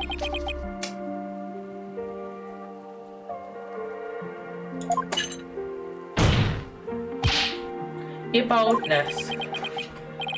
Can this not be interpreted as an admission of guilt? Well, a confession by a yokai would be quite unprecedented. Be that as it may, your defense's case has been overturned. What? You claim that the yokai that those scamps saw was some third party, the true killer, the one who escaped from the locked Fox chamber, but it was the accused all along. Ironic, is it not? Your yokai turned out to be real in a manner of speaking. For the Alderman's killer is none other than Mayor Tenma, and the yokai at the scene? That too was Mayor Tenma, or should I say, our dear Tenma Taro. The pieces have all fallen into place. How so, Prosecutor Blackwell? It seems I must spell it out all out for you. Mayor Tenma killed the Alderman in the Fox chamber, which was locked at the time. He then removed the warding charms from the Forbidden Chamber's door, but then fell unconscious from the blow the Alderman had delivered to his head. That's when his daughter, Jinxie Tenma, stumbled on the scene of the crime. The little scamp fled in terror, whereupon the spirit Tenma Taro, freed at last from the charm's warding effect, took possession of the mayor. The newly freed Tenma Taro that then flew from the Fox chamber. So you see, the yokai Jinxie Tenma saw was her father possessed by Tenma Taro. When we arrived at the scene, the mayor was found unconscious. How is that possible if he was supposed to have flown out the foyer window? Then what? Do you mean to say that the maid of Kyuubi Manor, Jinxie Tenma, was Tenma Taro? Oh.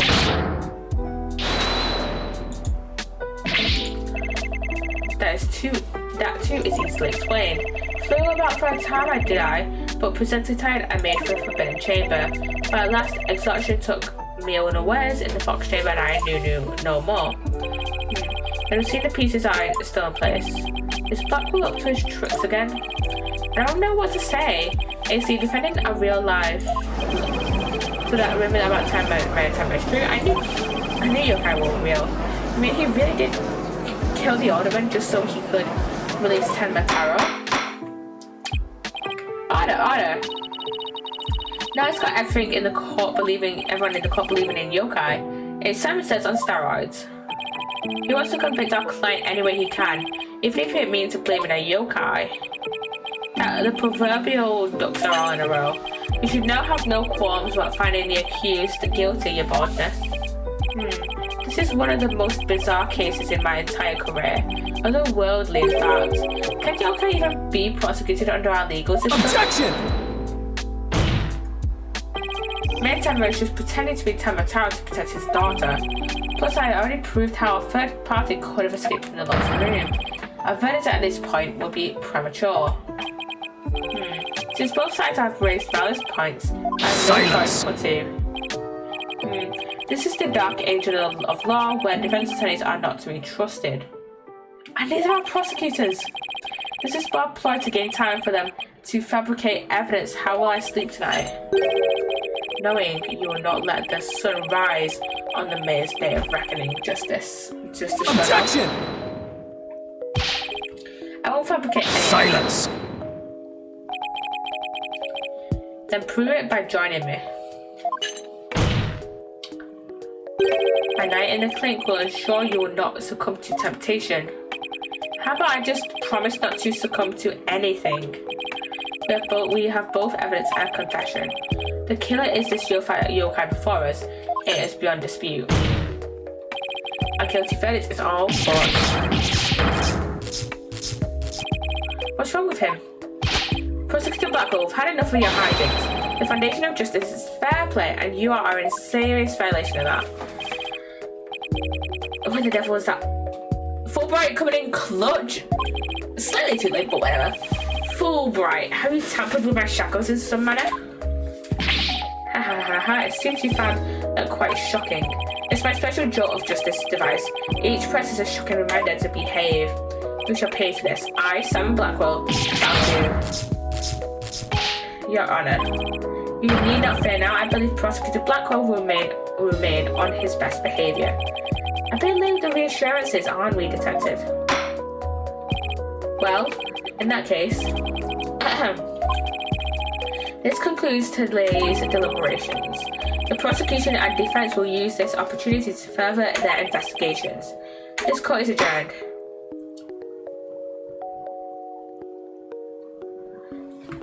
Time to investigate. And I think we'll do the investigations today, and then maybe tomorrow we'll do the last part of the trial. Damn, that's saved over an hour ago, jeez. Yes, investigation time. Alright, right entering agency.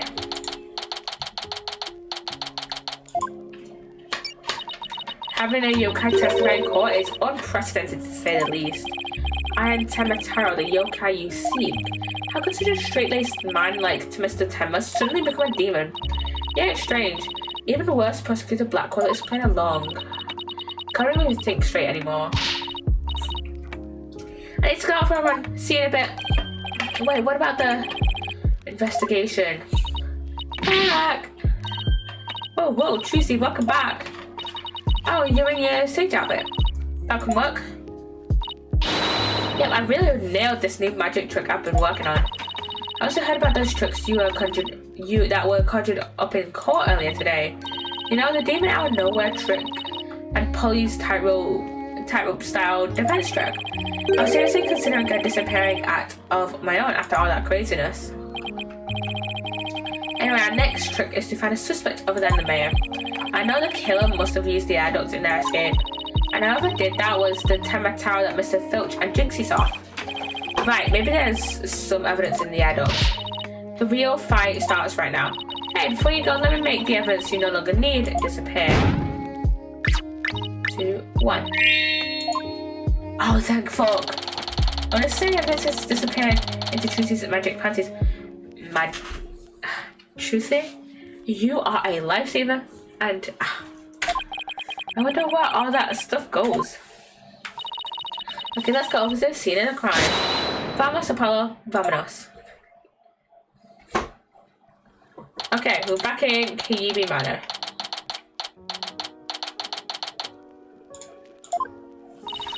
Detective Fulbright, mind if we search the adult? Well, since you really are on the side of justice, I suppose I can let you. Why is he doing the... Why is he doing the thing? Plus, my own sense of justice has been called into doubt, so... Wonder if he's been like this ever since the trial. Well, his sense of justice has been beaten to a pulp. It'll probably take a while for him to recover. I still feel bad for him, but we have work to do. Let's go get the evidence we need. The adults is the key. We know that the Temataro impersonator used it to make an escape.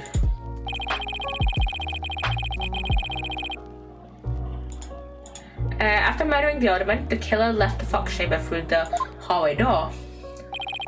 Then, after locking the door from the outside, the killer entered the adult in the hallway. Finally, the killer dropped the key into the fox chamber through the air vent here. Then went back through the duct and fled the manor. That's how the illusion of no one entering or leaving the locked room was created. If the killer passed through the air ducts, maybe we'll find some evidence there. Yeah, maybe some black feathers or something like that. Well, here's our vent. It's awfully high up. Don't worry, I brought a stepladder. Happy hunting. How nice of her to volunteer me for the job.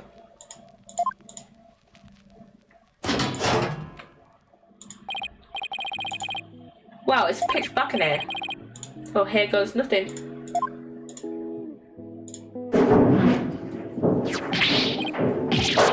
Are you good? there's a thick layer of dust in it.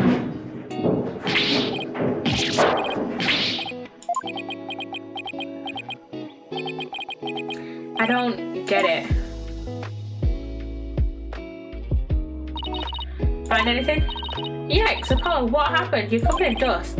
Yeah, dust. Lots of dust. So what'd you find? You know how dust collects on something when nobody uses it for a long time?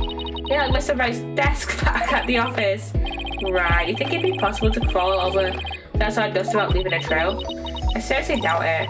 Wait, you're not suggesting no one's gone through that duct lately? Kinda looks that way. And if that's true, Mayor Temmer is going to be figured out as the killer. But if we don't turn things around quickly, in justice we trust. Sorry, Mr. Justice, but it seems your justice was not the most just after all. It is my sense of justice that has prevailed.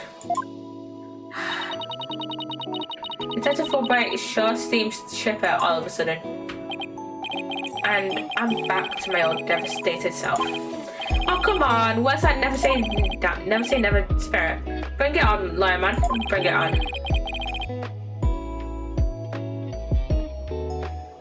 Let me suffer in peace. Justice prevails once more. It's not over yet, and besides, kicking someone when they're down is what bad guys do.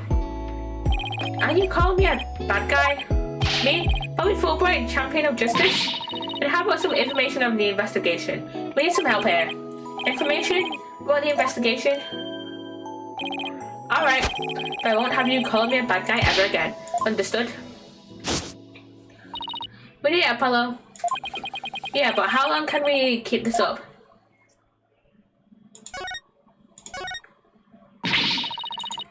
I can't believe. I can't believe Prosecutor Blackwell would stood that low. I mean, to pin the blame on a yokai, he really wants a conviction at all costs. She could give a yokai a run for his money when she's mad. Yes, well, I have been writing a self-reflective essay as we speak. I doubt that'll teach him anything. Yeah, well, yeah, he's probably just built dotard 1,000 times. That whole yokai business is most likely a plot to win a conviction. Truth is, Prosecutor Blackwell believes Jinxie Temmer planted that yokai stuff. Planted it in an effort to protect her father, the real killer. Yeah, right, I'd like to see him prove it. Whoa, calm down. He doesn't have any direct evidence, but we did find this. It was at the base of the cliff just outside Kibi Manor. Ooh. Wait, that isn't the staff Tamataro was supposedly carrying around, is it? The one and only. Miss Tam had no doubt tossed it over the cliff when she was done. No way. Well, what about Prince? Nope, no Prince. But if she was wearing a costume, there wouldn't be any anyways. Well, Prince or no Prince, it's not going to work in our favor. Some of the staff might have belonged to the mansion. But if that's the case, then where in the mansion did Tamataro get it from? Did Prosecutor Blackwell figure out that the victim was the Amazing Ninetales? He did indeed. He's a sharp one, alright. He figured it out while investigating the municipal merger and the victim's past. The Amazing Ninetales sparked the yokai craze and worked against the merger. And Mayor Damien Temmer is a corrupt politician who murdered that great hero. The Amazing Ninetales fans are so angry, they even tried to storm the detention center.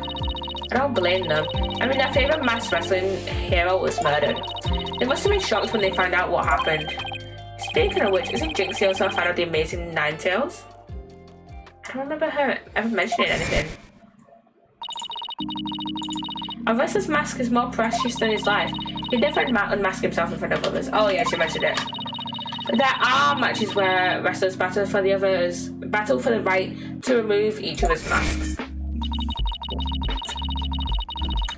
To have your mask torn off is the worst humiliation a wrestler could suffer. That's why their masks are more important to them than life itself. She spoke of a passion that only a fan could appreciate. We all become fans ourselves and go protest in front of that prison. What? No. Did you forget that Mayor Temmer is not only Jinxie's father, but our client? Oh yeah. You be careful now. You're defending the most hated mayor in the city. In history, even. And just hope you don't find yourself on the wrong end of a figure for her leg lock.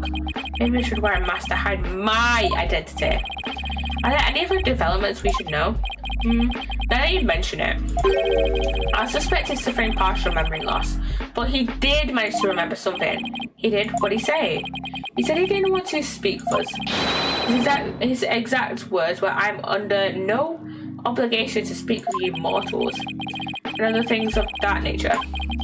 Alderman Temma remembered. Too bad you can't go asking him now, because Prosecutor Blackwell is busy questioning him. I know, why don't you wait down at the playground with the rest of the kids? What now, Apollo? How about we grouping back at the agency? Good idea, we might get some words of wisdom out of Mr. Rightwell over there. But first, I can move.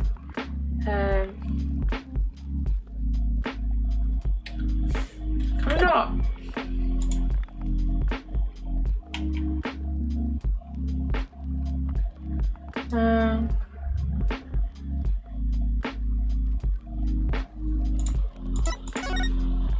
Okay, let's just go. Write anything agency. And we're back.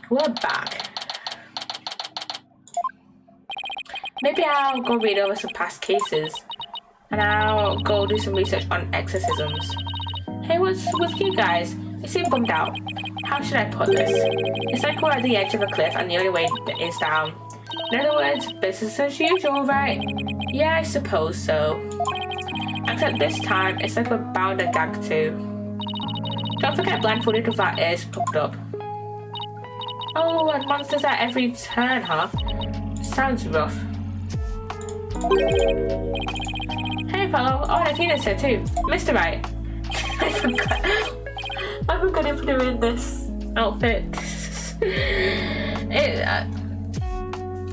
I think I mentioned this when welcome back, Ace. Welcome back. I think I mentioned this when I first went to the costumes. I think it was a few weeks ago when I first started playing Dual Destinies. But I find it so annoying that this letter has been changed from RYU to a P, because if you don't know, in the original Japanese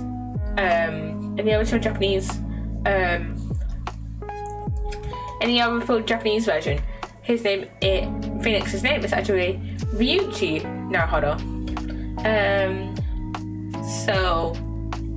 So that's why there's a Ryu in there. I mean, I understand why there's a P on there because P for Phoenix, but I really would have loved if the RYU stayed on there as a callback. And I'm gonna get it up. I'm gonna get up his old sprite. Phoenix Wright, Ace Attorney. I'm gonna look at his sprites actually. Sprites.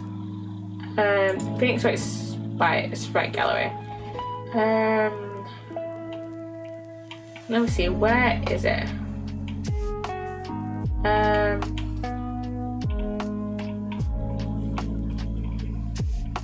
Why is he in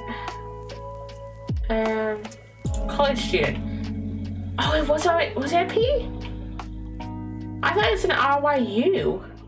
Wait, have I just misremembered this whole time?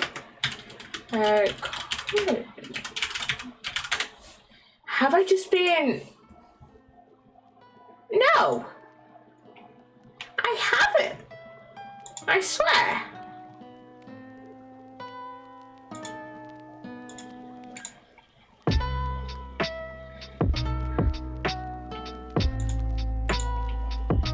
What? It might just be changed to P for the English translation.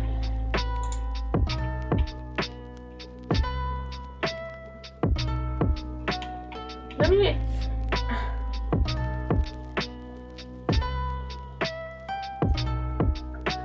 I have to find one.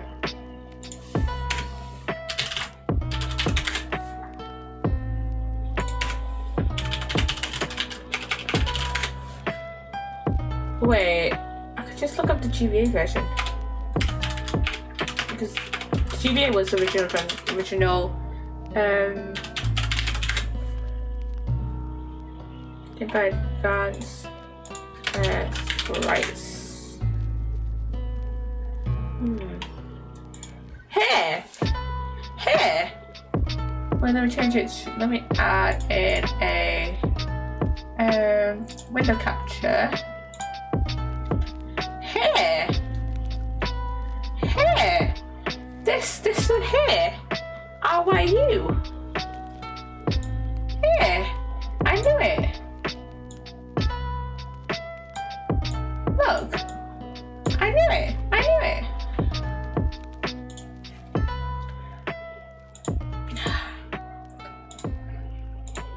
How goes the investigation, Apollo? Athena?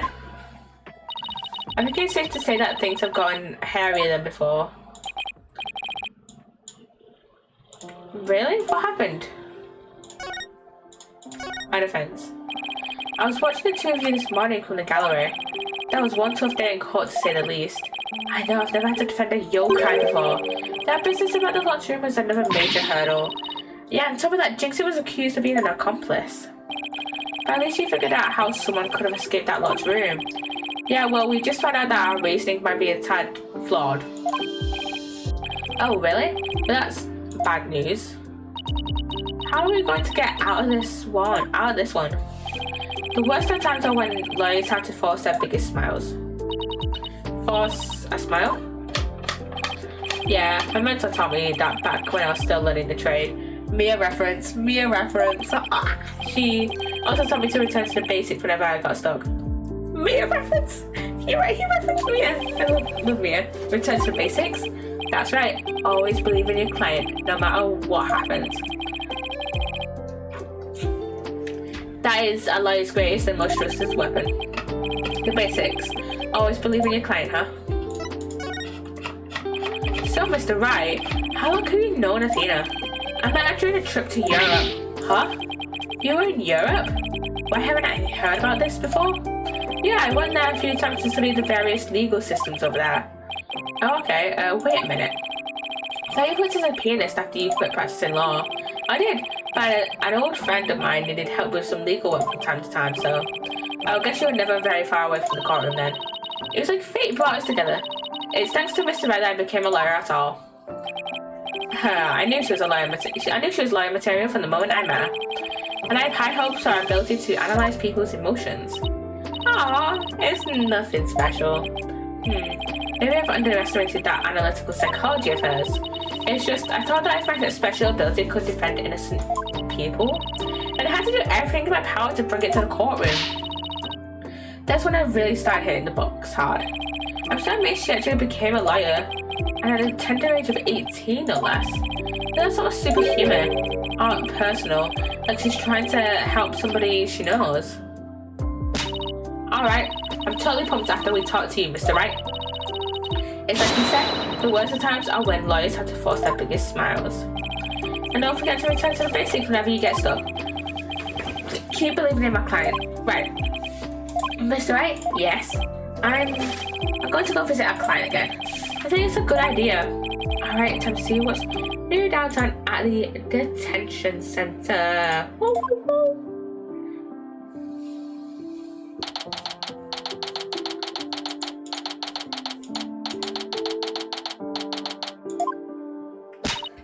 Mayor Tenma, I wanted to talk to you about something.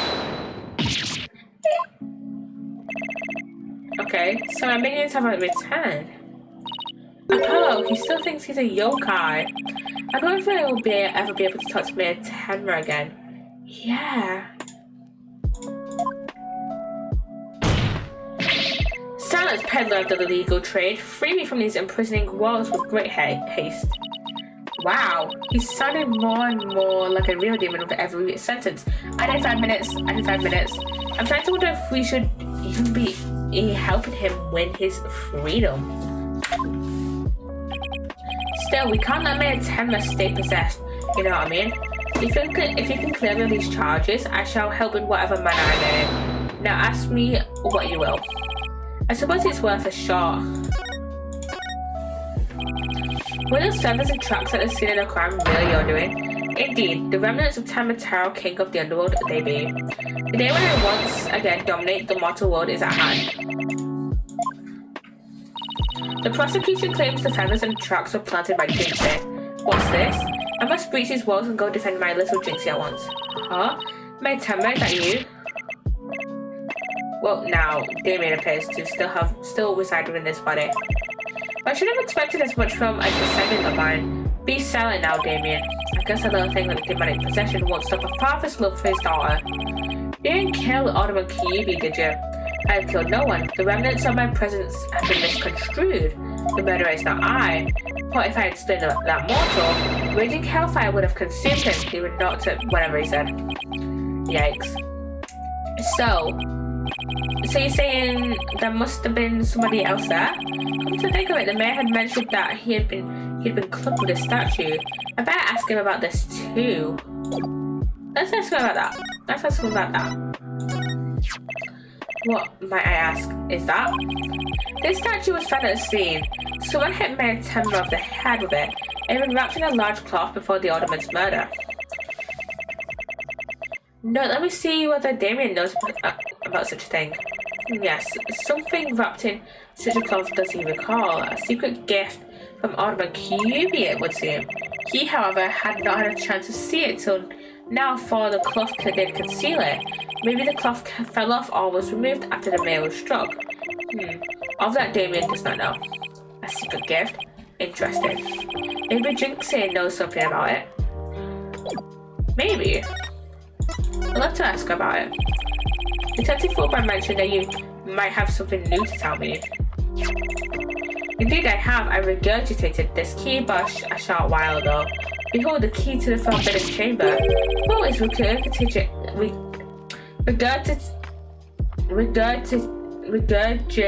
regurgitation for your demonic powers too? But I don't know how to waste my powers on such power tricks. Take the key from the killer did Damien, whereupon he swallowed it. He sought to bar the killer entry to the forbidden chamber, so he wanted to keep it shut tight. But no fingerprint to show you find upon the key. How do you know that? Wait, is that another one of your demonic powers then? Foolish mortal, you would have me, Temma Mataro, act as some asinine alchemist? I but asked the jailer and my will was done, but equally I must ask. Always an honor to serve, your malevolence.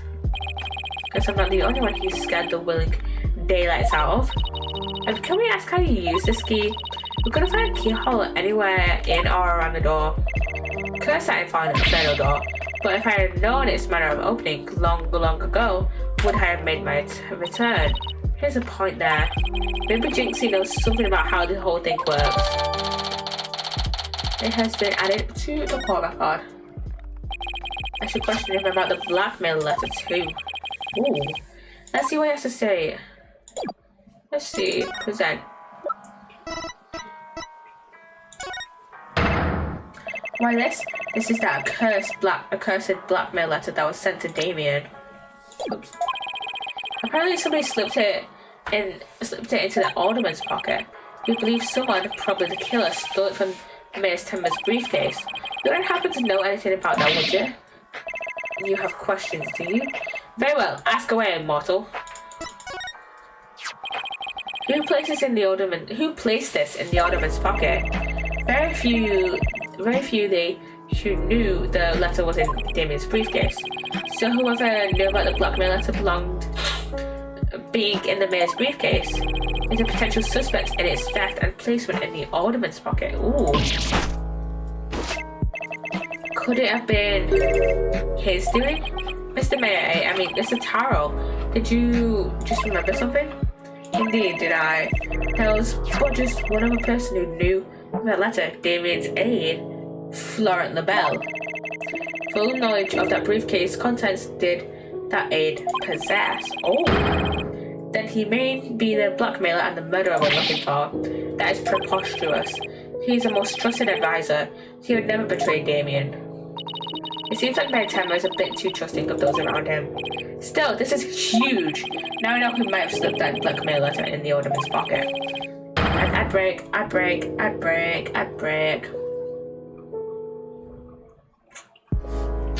Ad break. So how you doing? How you doing, guys? I need a stretch.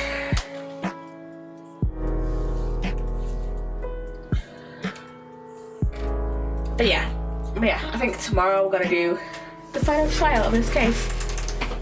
And maybe next Wednesday we'll play maybe either Sims or Sticky Business or Terraria. I'm not sure yet. I'm not totally sure yet. And then Friday and Sunday will be Grace. That's on it. Case 2. Because yeah, we haven't started case 2. We've only done case 1 yet. We did that last week. So yeah. And everybody should be coming back from the ad. Welcome back, everybody. Welcome back. Look out, Florent LaBelle. Here comes justice. Let's go find Mr. LaBelle and rake him over the coals. Thanks for the help. You've just given us a major lead. Ooh. There's something that still bothers me. What is it, Athena? And Mr. LaBelle is the killer? Yes. What could have motivated him to open the forbidden chamber? We should probably search it for clues. Only one problem. How do you open a locked door that doesn't have a keyhole? Let's go talk to Jinxie. Maybe she can help. Let's go to Yokai Lane.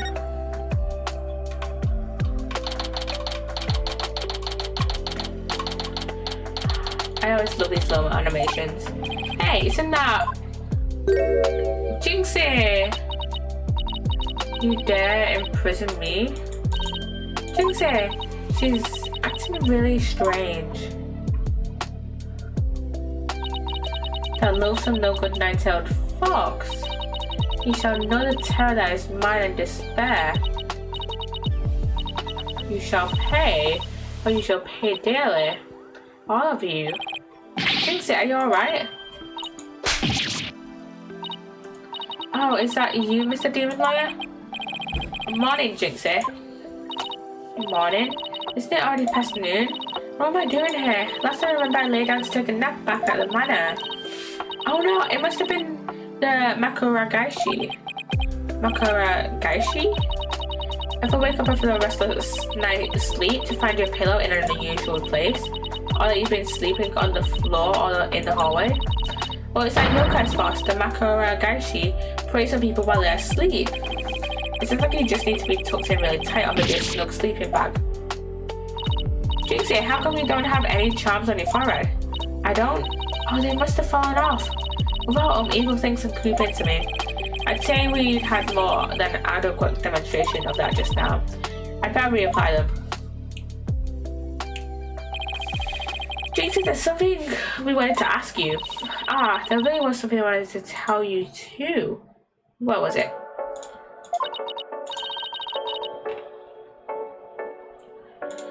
I remembered something else. You did? What was it? What? Jinxie, can you tell us about what you remembered? Well, after the trial I remembered lots of stuff. But there was one thing I thought was really weird.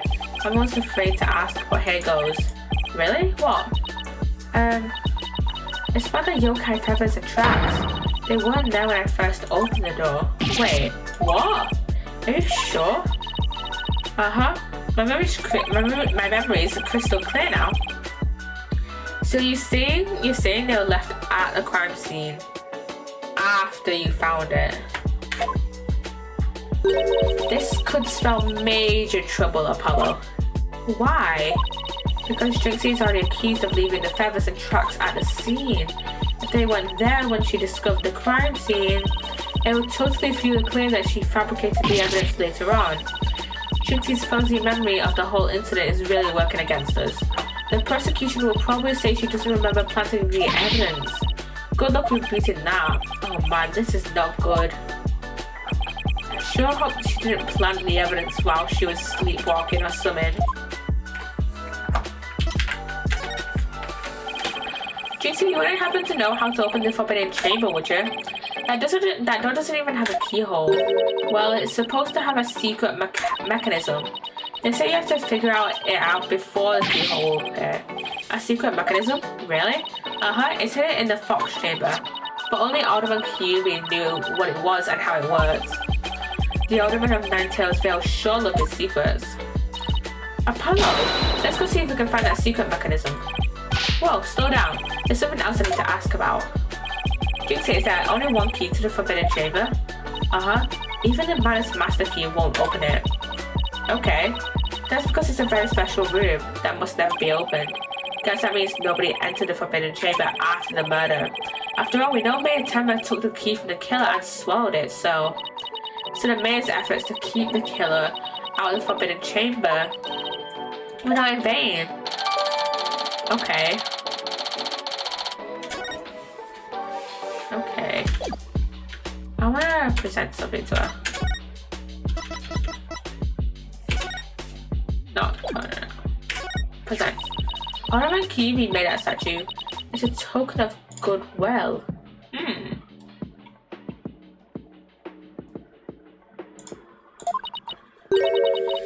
I think it was meant to be for Ninetales Vale, Tenma Town.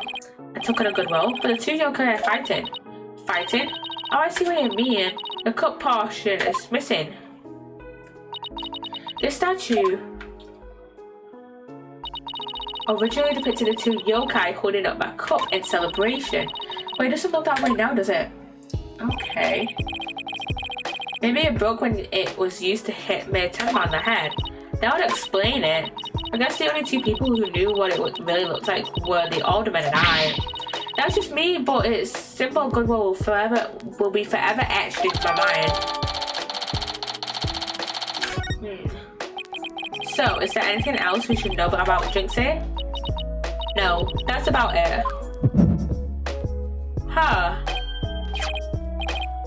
My bracelet is reacting. Jinxie, you wouldn't happen to be in Justice We Trust. Yikes! A ghost. Detective Fulbright, what are you doing here?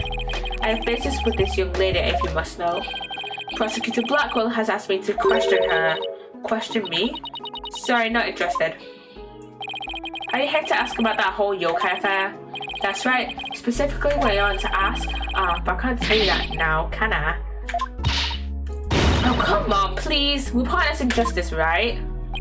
No. Prosecutor Blackwell would specifically told me my questions were of the utmost justice. I will not fall for your lies. In justice we trust. The Twisted Samurai sure has him on a short leash. So you're not a ghost? Maybe some sort of urban troll then? Now come along, Miss Tanda. To the station with you. Okay. We took her away. Missed my chance to see what she was lying about.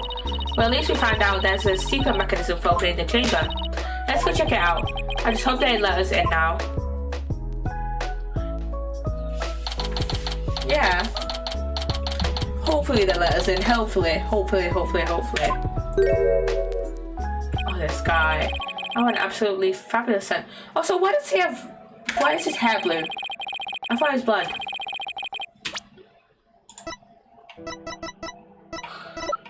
Yeah, his hair is blonde. Okay, we showed the fox and demon statues drinks here. Oh, that's what we've already done. Show the blackmail letter to LaBelle, search the Forbidden Chamber, find out what Jinxie is lying about. That's what we need to do. I'm so glad I had these carnations imported from England. Nothing but the finest will do. Do carnations actually grow in England? Grow in England. Dianthus caryophyllus. The original carnation is endemic to southern Europe and was introduced into England about the time of the Norman conquest. They can be grown outside for the summer, just remember to bring them back inside for the winter, as they are generally not winter hardy in the garden, as they don't like to be too wet and cold at the same time. Yellow carnations. UK. Those are green. Yellow, green. Those are kind of more green.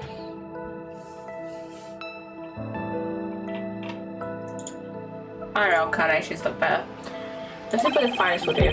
Perhaps I should place one aside for our dearly departed Alderman. Hey, it's Mr. LaBelle. Apollo, let's ask him about you-know-what. Oh yeah, before we search the Fox chamber, we should ask about the blackmail letter. Why, if it isn't the Mayslow lawyers, what do you want with me? Oh, and there's something we wanted to ask. Where's that ringing come from? You'll have to excuse me.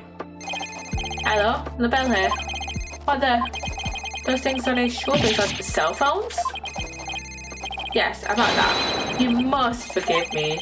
This whole matter with Mayor Tenma has been a complete nightmare. Why do you buy clothes like that? Ha ha ha ha ha. Surprised? This is my own special design. It's the ultimate in functional beauty. Functional beauty? Are you sure about that? Looks a bit unwieldy to me. Ah ha ha ha. You simply don't have an eye for beauty. Oh, it's just fucking ugly. If having an eye for beauty means looking like this guy, I'd probably be like, yeah. So what do you want with me? Both Jinxie and Mr. Filch said they saw Tenma Taro. But what about you, Mr. LaBelle? If you were there in the fire, why didn't you see? I hate this guy. I hate this guy so much. Very well, I admit it. That's why I thought LaBelle saw the demon Tenma Taro. So he did see something. But why did you lie about not seeing him? Or simply trying to protect their little Jinxie. Protect Jinxie? What do you mean? Why, don't tell me you haven't heard that strange little habit of hers. Which one are we talking about? The one where she wanders around making mischief without knowing what she's doing. Remember how is it she's possessed by Tenma Taro? That one's new to me. Ha ha ha ha. Well, there you have it. Anytime you hear about a Tenma Taro sighting, little Jinxie should be your prime suspect. Tell us more about that rumor.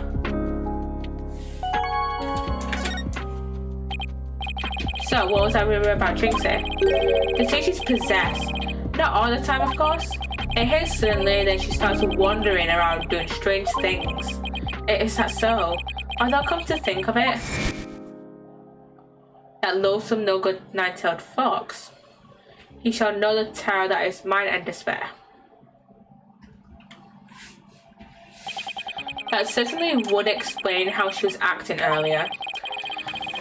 Won't she even put a Tenma Taro costume and wandered around the woods at night? She did? Oh. Beware you who sealed me away.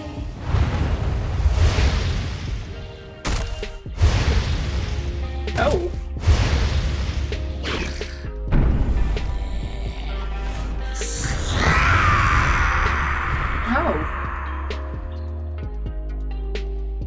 I would ask if that's the sighting in the newspaper, but the sighting occurred in pure daylight, so I wish I'd never asked.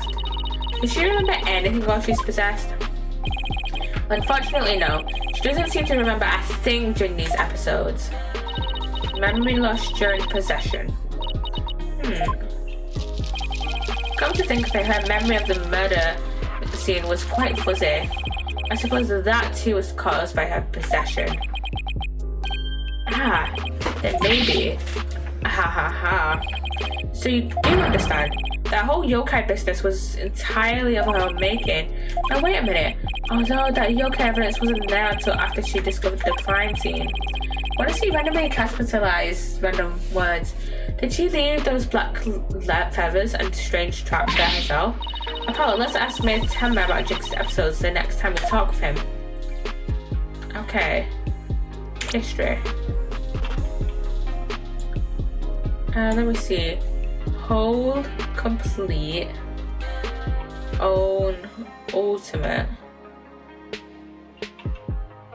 Do me, admit, saw, simply, tell habit, one what, their hair, crime. Wondering things. Even think episodes. Memory, murder, quiet. That do entirely. Okay. But first we gotta, I don't know what that means. But first we've got to send the blackmail letter to him. Hey. Present. What is that? It's the blackmail letter, but it wasn't sent to Alderman Kuyebe. It was sent to Mayor Tenma, and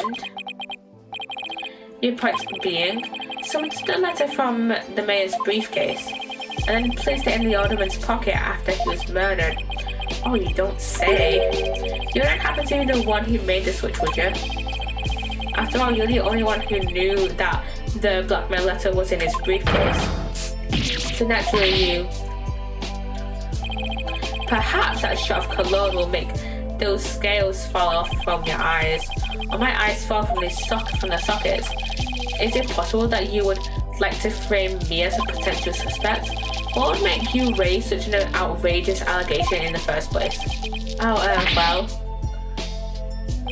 my only crime is being born as beautiful as you see here. Aha! Yeah, we'll go with that.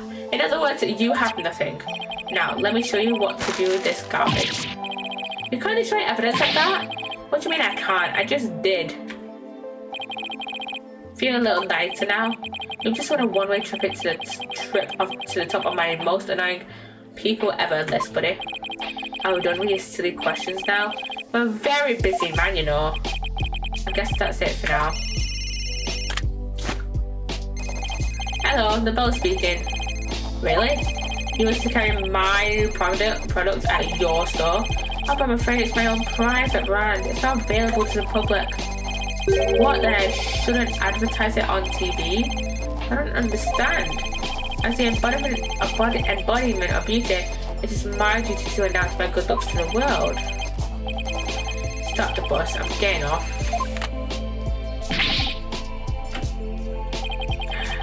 Everyone with exclusive J Suite the Bell brand products. It's the crown jewel of my collection, born of my long, relentless pursuit of beauty. But now it's become so popular, it's become an absolute nightmare. You don't say! They can't have it, it's just for me. It's not meant for you peasants. This is my latest product. I'm calling it Color Mirror Label. A dazzling hair color that you can wash out with just water. Guess that means you can't swear. I have 7 colors in all. You can find out more in my commercials and magazine ads. Yeah, it's not available to the public. Great sales strategy there, genius. Come to think of it, Mr. LaBelle, your hair color's changed since the last time we met. Ha. The little lady has quite the discerning eye. Here's a little sample. Consider it a gift for one who truly appreciates beauty. Apollo, what should I do? Better take it before you get a face full of cologne. Good point. Well, thanks, Mr. LaBelle. Okay, let's head over to the Fox Chamber. We've still got to find the secret mechanism for opening the Forbidden Chamber. Yeah, let's go. I can't stand this guy. I cannot stand this guy if I'm being fully fucking honest, man. Well, let's find the secret mechanism for opening the Forbidden Chamber. Well, this is so exciting. Can't wait to see how it works. But do you really think the killer entered the Forbidden Chamber? We'll just have to open it to find out. We should also see if there was anywhere the killer could have hidden this room. So let's get started. Apollo. I'm gonna talk to Athena first. No, Athena. Any ideas? So the crime scene was locked tight at the time. This is a tough one. The only people in that locked room were the deceased, the alderman, and the mayor. Maybe the killer hid somewhere in the room.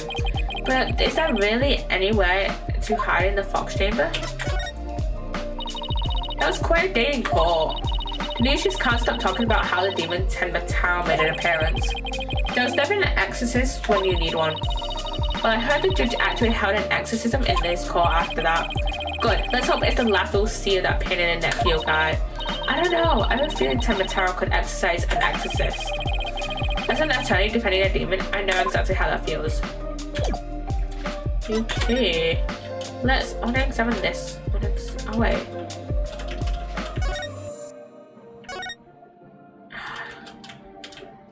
We were supposed to examine something earlier, but no. But let's examine this. Still no keyhole, huh? Then the door won't budge just like those spiky bangs of yours. Well, all it takes is some water, but I don't think that would work on the door. Oh, I know. I'll break it down with a body slam. Yeah. Haha, I seriously doubt you could do that. How'd you know if I haven't even tried? No, I don't. Athena! As much as you hate losing Athena, I think the door would win. The door would win this match. It would.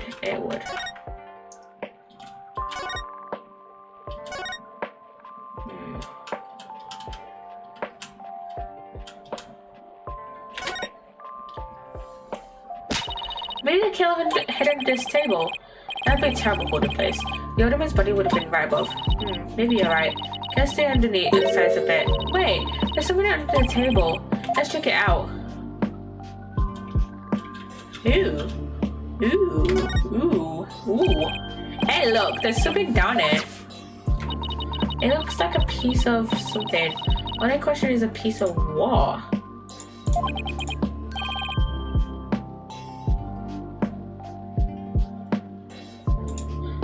Oh, I know. A piece of this statue. Remember what Jinxie said? Oh yeah, the statue originally depicted 2 yokai holding up a cup. It was a symbol of goodwill. So this piece broke off and rolled under the table.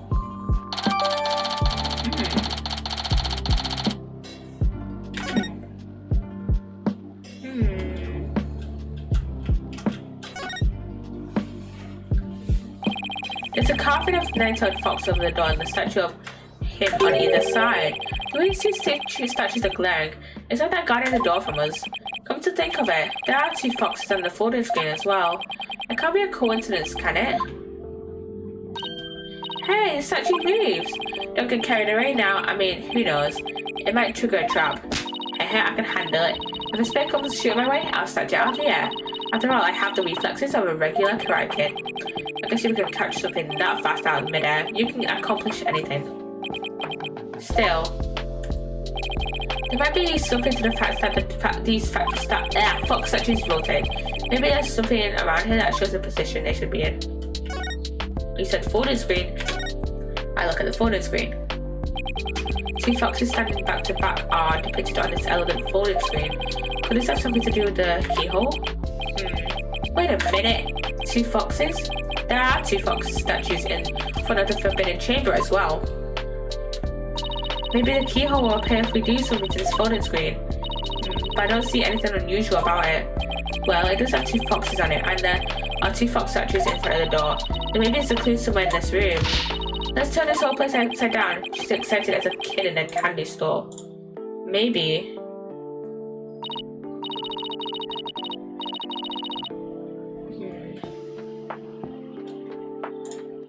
Well, I can't think of anywhere else to look. Do you find anything, Apollo? We'll never find the keyhole to the forbidden chamber at this rate. There's something about that folding screen. You know how those fox statues in front of the forbidden chamber move? That screen might be a clue as to how we're supposed to position them or something. Hey, I bet you're right. You might be able to place them back to back. Let's go over that screen with a fine-tooth comb. Yes.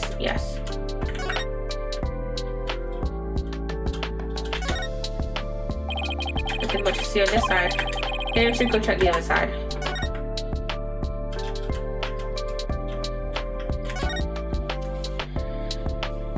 On closer inspection, I think there's more to the screen than meets the eye. Let's check every last inch of it. I can rotate the folding screen with the arrow keys.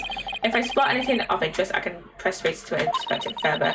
You can also zoom in with in and out with B and M to get a better look. And let's check every last inch of it. It doesn't look like the picture here has been cut off on both ends. Now you mention it, it looks like there are supposed to be doors on both ends. They're cut in half. Maybe those doors symbolize the forbidden chambers doors.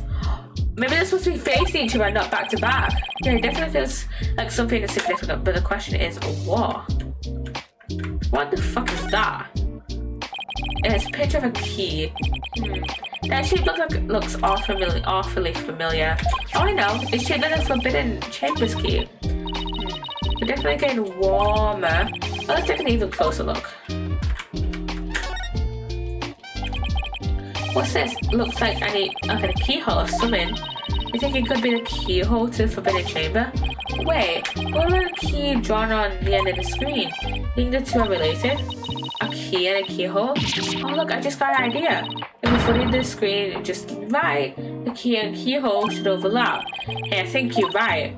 Let's give it a try. Wait. Oh my god. Oh, look, a door. Yeah, it's open too. The two foxes are now facing each other. So, hey, what if we made those fox statues face each other? Apollo, let's go check out the two statues. Okay, help me move the two statues so they face each other, just like on the screen. Which we could have moved up, but whatever.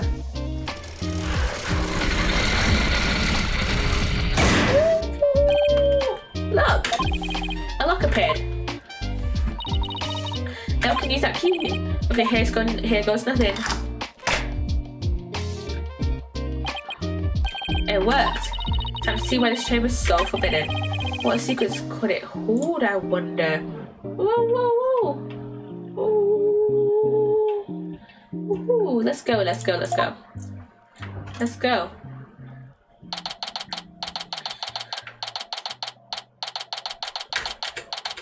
Forbidden chamber time.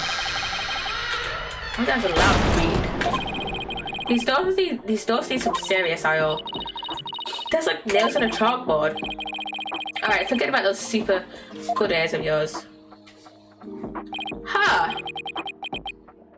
Okay, you guys can't see this. But look there.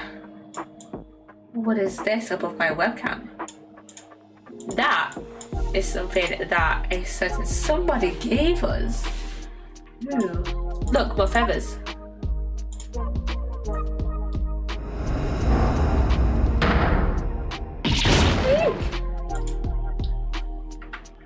Okay, that's kind of cool. What the heck is that? Is that a Temataro statue?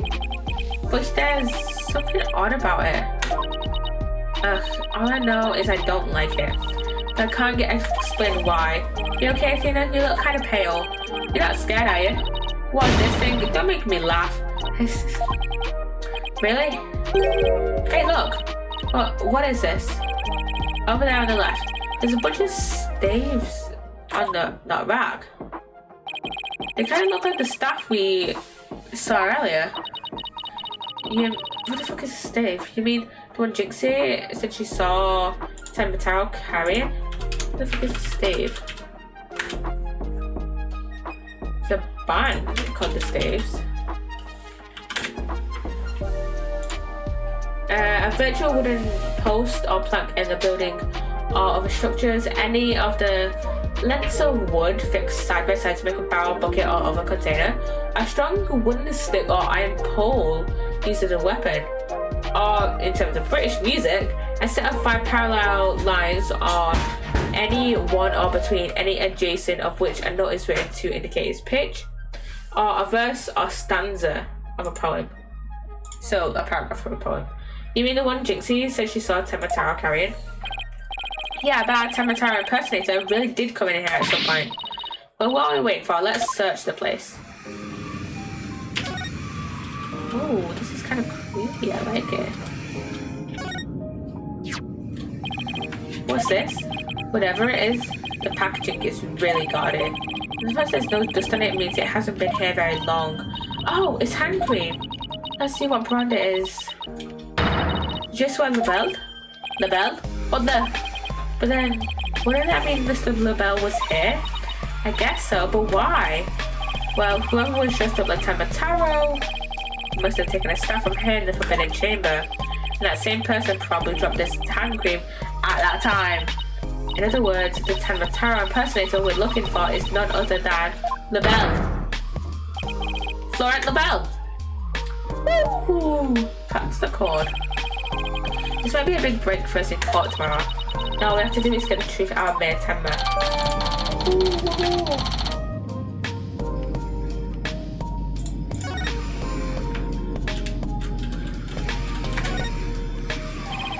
Looks like an old scroll, and there's something drawn on it. Unless I'm mistaken, it looks like an old guy. Some sort of monk, maybe? A monk? What are you talking about? You know, people that take walks in the mountains as a form of spiritual training. Why not just be a hiker? The guy in this picture doesn't look like he's doing this for fun, Athena. Oh look, there's some yellow thing strapped to his back. Huh. Whoa, it's turning into Tamataro. What's this scroll getting at? Is this how Tamataro was born? Well, whatever it is, it's definitely creepy. Whoa, that's one big statue. Must be something like 15 feet tall. And look, this Tamataro has a staff, but the Tamataro in the scroll didn't have one. I wonder why. I feel like this could be significant, but why? Alright, let's take a closer look. First I'll go around this table and... I'm probably sure that's a good idea. Hey, it looks like there's some sort of compartment in the base of the statue. Don't open it, who knows what might be in there. It's just a big empty compartment. From all the dust and cobwebs, I'd say it hasn't been opened in a really long time. That's enough of Apollo. Let's shut it and... Wait, there is something in here. Look, looks like some sort of figure. But it's so dusty, I can't tell what it's supposed to be. Wonder what it's doing here. Huh. We need to clean it then. Huh. Looks like a gravestone or something. It reads, here lies Tamataro, age 80. Cause of death choked on a chicken bone. See, it ain't so. Besides, that sounds more like an autopsy report than an epitaph, if you ask me. What are you joking around because you're scared? It's your coping mechanism. I'm not scared. Freak out central, right here, baby. Cut it out, would you? Denial is strong in this one. Here have Tamataro been imprisoned. Okay. Hey, there's a bunch of staves here, and it looks like one's missing. The Tamataro Jinxie song must have taken it. I'd have to agree. These look like the ones Detective Fulbright shoulders. But why do you think there's so many here? Maybe they're spares. Tamataro might be, absent-minded or something. But the fact that he has spare staves handy, well, it shows that he's aware of his faults and is trying to deal with them. Or at least that's my take on it. Maybe this will remind her to deal with her own faults. But I won't hold my breath. A stone lantern. Like those Japanese garden lamps? Where's the switch? Lamps like these are lit by fire, not electricity, so there's no switch. Here it is. What? They're sitting outside. I see Tamataro's cell has been outfitted with all the amenities of a yokai could want. Huh. Black feathers. They look exactly like the ones in the Fox chamber. That means the killer must have been here at some point. The question is, why? Maybe the Tamataro costume was hidden in here. I mean, if someone carried it through the manor, it would have stuck out like a sore thumb. When did the killer get in here? The mayor snatched the forbidden chamber key when the killer hit him on the head. That means the killer could have only gotten in here before the murder. Well, this is one tough riddle, alright. Huh. Oh, there's something up here that we can examine. Oh look, there's an air vent here too. I guess even forbidden chambers need proper ventilation. But I don't think anyone could reach this one either. Yeah, there's nothing to stand on around here. I wonder where this vent leads. But the Fox Chamber's vent didn't branch in this way, so maybe it doesn't have anything to do with this case at all. Guess that's about wraps it up. What now? We should probably talk to some of the witnesses again. You mean like Mr. Filch and Jinxie? Yeah, I really wanted to ask Mr. Filch about the village superstitions about and Tenma Tarot. Okay, time to, I guess it's foyer time? Foyer time.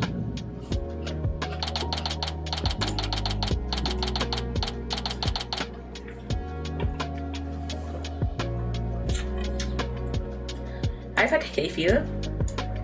My hay fever has been active like all day because I was working this morning, and it has slightly messed with my like voice. Like I have to drink constantly now, like more than usual, to just make it not feel like shit. It's the curse of Tenma Tarot. Eek. You outsiders are ignoring them superstitions at our peril. Mind your own business, will ya? Ah. Ouch. What's all this about? A curse? Tenma Tarot's gonna curse us all. Let's just stop sticking your nose where it don't belong.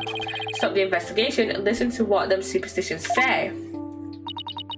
Right, how about obeying the law before you go obeying the superstitions? Huh? Yeah, you were in contempt of court. How about you obey the law? Hey, what are you doing with Widget around your neck? He's mine!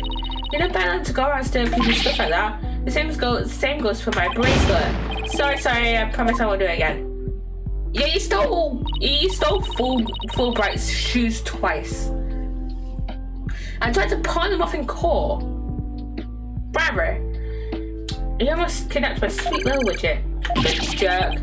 I'm sorry. Guess you can't teach an old raccoon dog new tricks.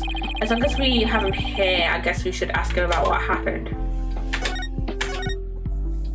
I can't believe he did that. It's one thing to steal a pair of shoes, but to steal a Widget? Yipes. Mercy. Can't seem to control myself. It's that thieving blood running in my veins. Thieving blood? What's that supposed to mean? Glad you asked. The infamous bandit Azuki Yukoso was my grandpappy. Take a gander at this. What exactly am I looking at? Looks like another one of those yokai to me. Or it looks like this. That we found here. That we found in the Forbidden Chamber. It's none other than the Azuki Kozo, robbed from the rich to give to the poor. He did. And he'd leave one of these great figures at the scene of the crime. What's more, I'm his grandson because he was my grandpappy.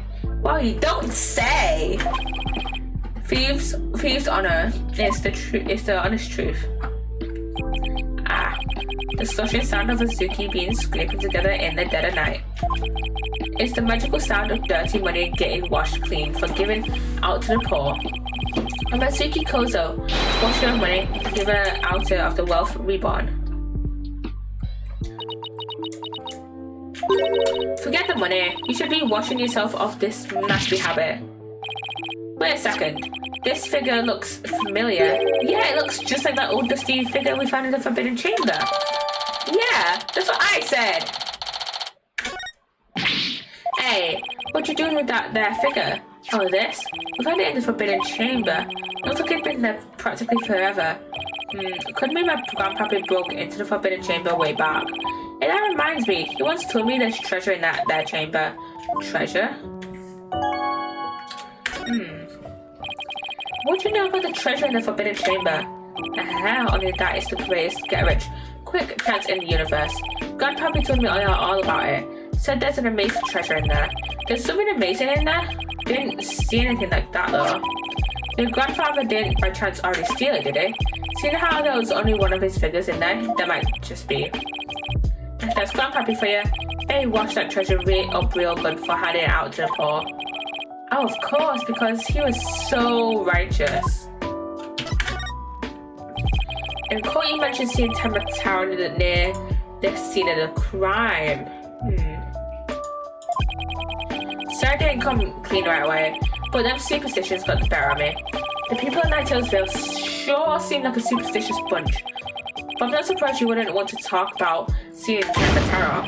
Darn right, them superstitions scare me out of the wits, I tell you. That's what I'm gonna do, exactly what they say from now on. So you plan on staying here in Ninetales Vale? Yep, I'm gonna keep living right here and keep with the old ways, just like Grandpappy did. Them superstitions are like a rulebook to me. Wait, so you're saying you actually believe in those old wives' tales? Have you been listening to what I said? I'm going to know exactly what them superstitions say. When I say that's baloney, absolute baloney, I tell you. Where are they? There. Take that! It's clearly red right here, ignoring the superstitions will cost you, so there is, however, one way to save it: your immediate departure from the village. So according to this, you shouldn't even be here, let alone talking with us. You said you plan on staying right here in Ninetales Vale, but if you really believed in the superstitions, you would have been long gone by now. I know you've been lying to me. Time to come clean, Mr. Filch. Yipes! Yeah, talk to us. You were lying about believing in the superstitions, weren't you? Sorry, but I didn't have no choice. So what was the real reason why you couldn't talk about seeing Tenma? It's all that Prey Boy's fault. Mr. LaBelle, if you know what I mean. He told me not to say a word about seeing Tenma. Said if I did, he'd do to me what them superstitions said would happen. So it was Mr. LaBelle who muzzled you? Why would Mr. LaBelle want to scare you into silence? Mr. LaBelle was trying to protect that little maid gal. It was on account of that rumor, the one that about her being possessed. That rumor again. I guess we really do have to talk to Mayor Tenma about the possession rumor. Ouch, hey, watch it. Okay, the village superstitions were stolen. I'll be taking this back now. Kind of like family to me. You could have just asked instead of stealing it. Was that all we wanted to ask Mr. Filch? Yeah, I think that was it. Let's go see Mr. Tenma one more time. Just thinking about dealing with that yokai again makes you want to say pass. Okay, let's go. Let's go back to the detention center.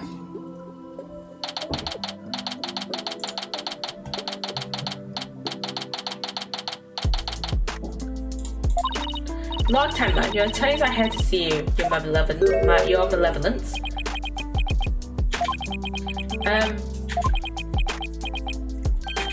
Why are you even speaking like that? Oh, Mayor Tenma, you returned. Yes, well, Jinxie came by earlier to apply a new charm to my head. It seems to be suppressing the demon within me. That's a relief. Maybe it'll actually get somewhere this time. So, what can I do for you today? We'd like to ask you about the rumor that Jinxie is possessed. She allegedly left the yokai evidence at the scene while under a demon's power. At least that's what the prosecution is going to claim at tomorrow's trial.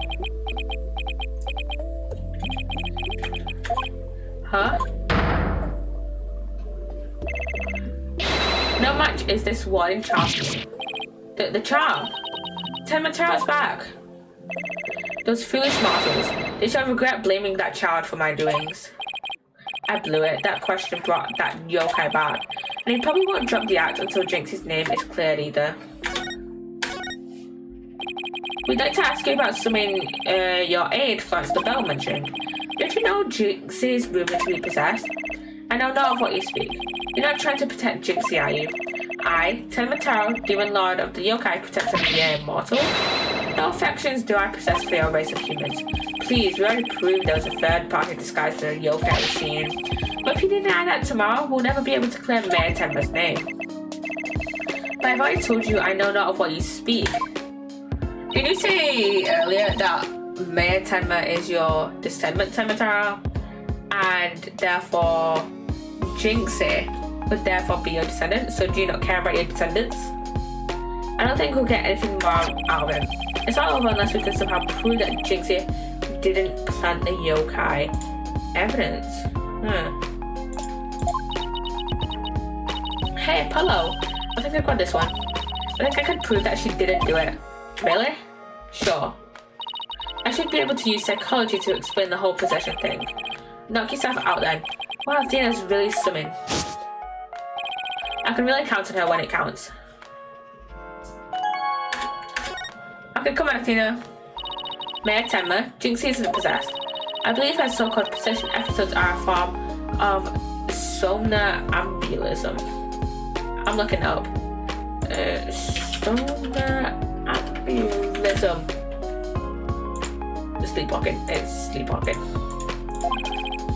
So, somnambulism? You mean sleepwalking? Yes, I believe she's exhibiting a rare form of this, the disorder.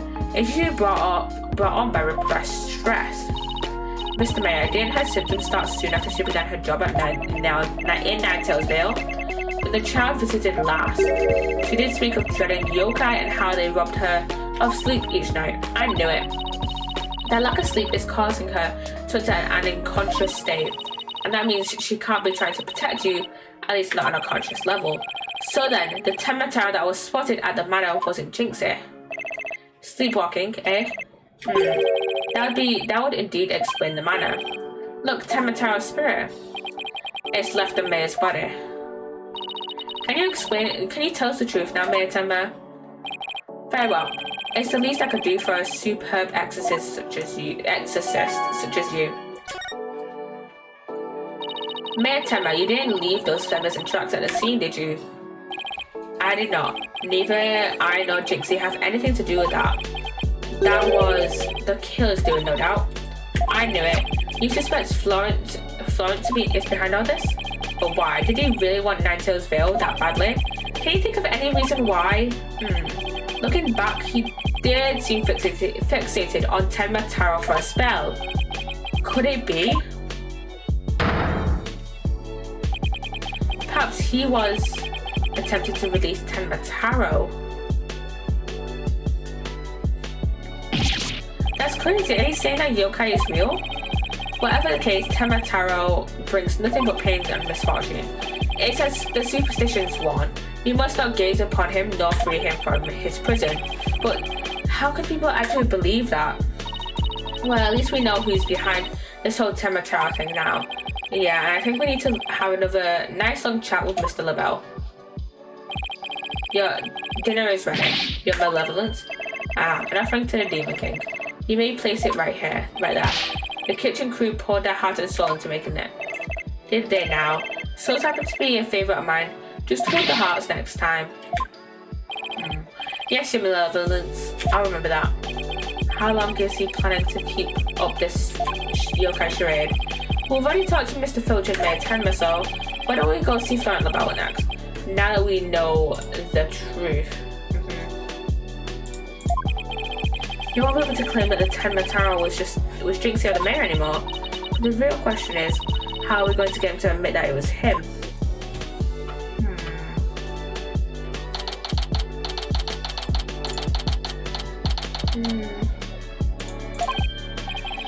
Okay, now let's practice that again, Filcher, from the top. Mr. LaBelle was in the fire at the time of the crime, and when we heard a scream, heck, what was the next part again?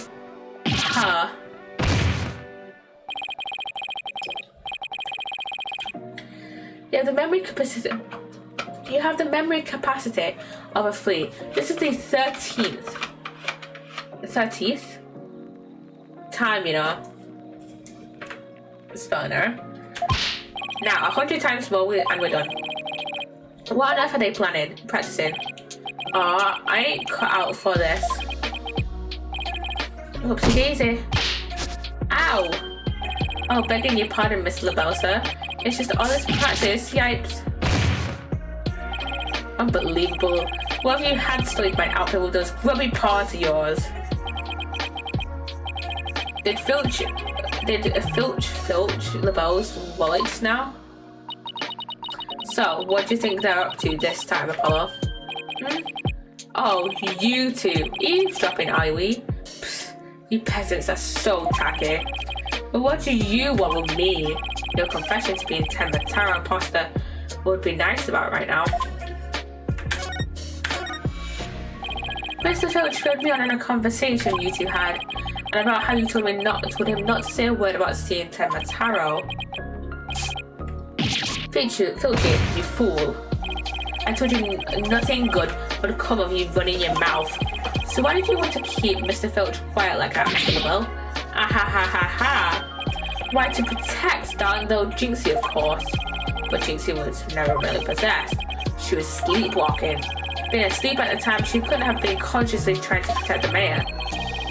That also means that she couldn't have possibly been Tenma Taro.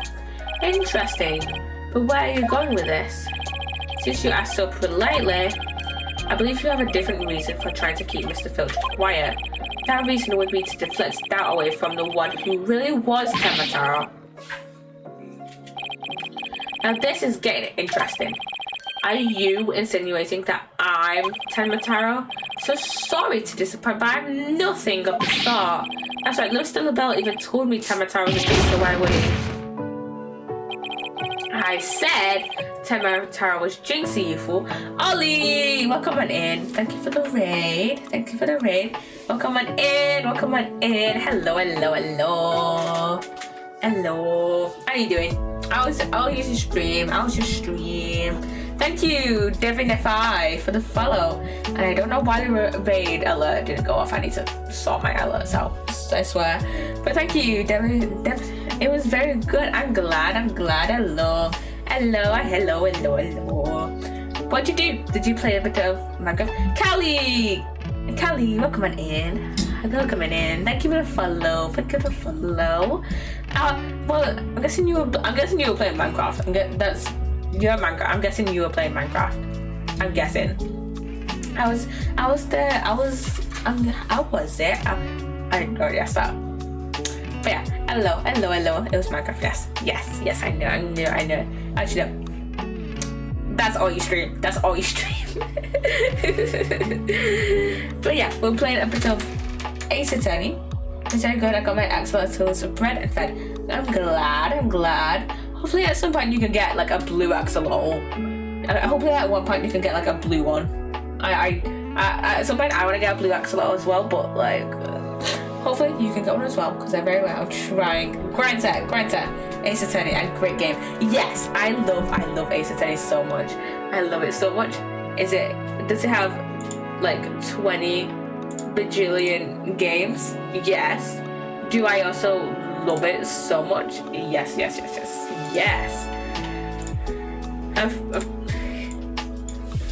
How many games am I into now?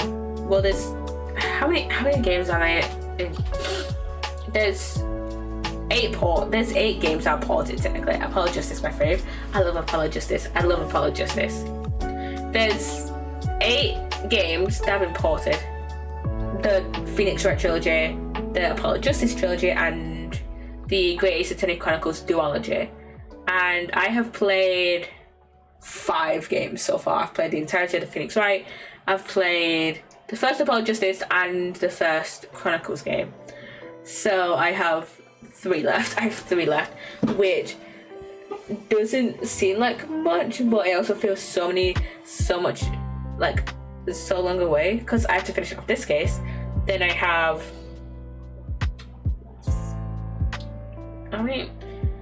4 more. I have 4 more Dual Destinies. 4 more Apollo Justice. No, Apollo Justice. Dual Destinies because there's also the DLC case, and then the 6 Spirit Justice ones. When you're gonna stream FNAF, Poppy? Never, not touching that game. I want to play the OG trilogy and Apollo Justice trilogy. I've only fully finished the Phoenix Wright trilogy. I have 4 more cases left of Dual Destinies, and then the 6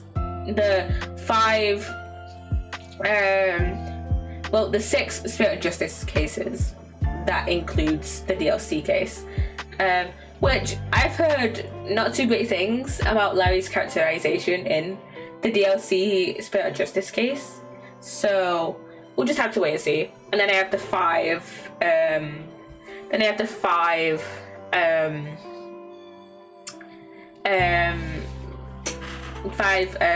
cases I still have left in. No, I have 4 cases. I have 4 cases left in Resolve. So that means I have 14 cases left, which is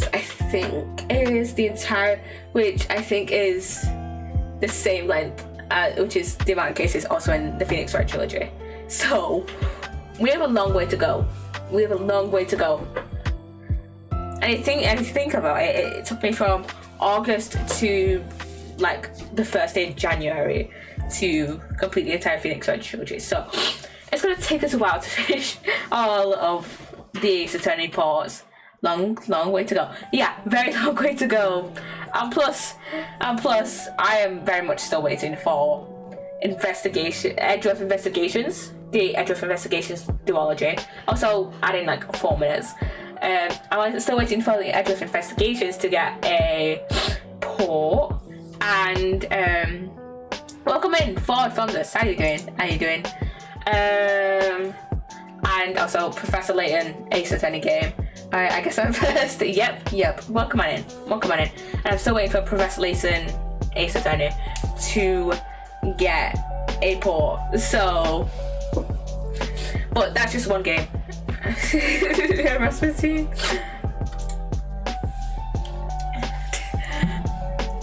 That is actually. I thought that would be louder. Not gonna lie, because one of my other streamer friends has Rasputin as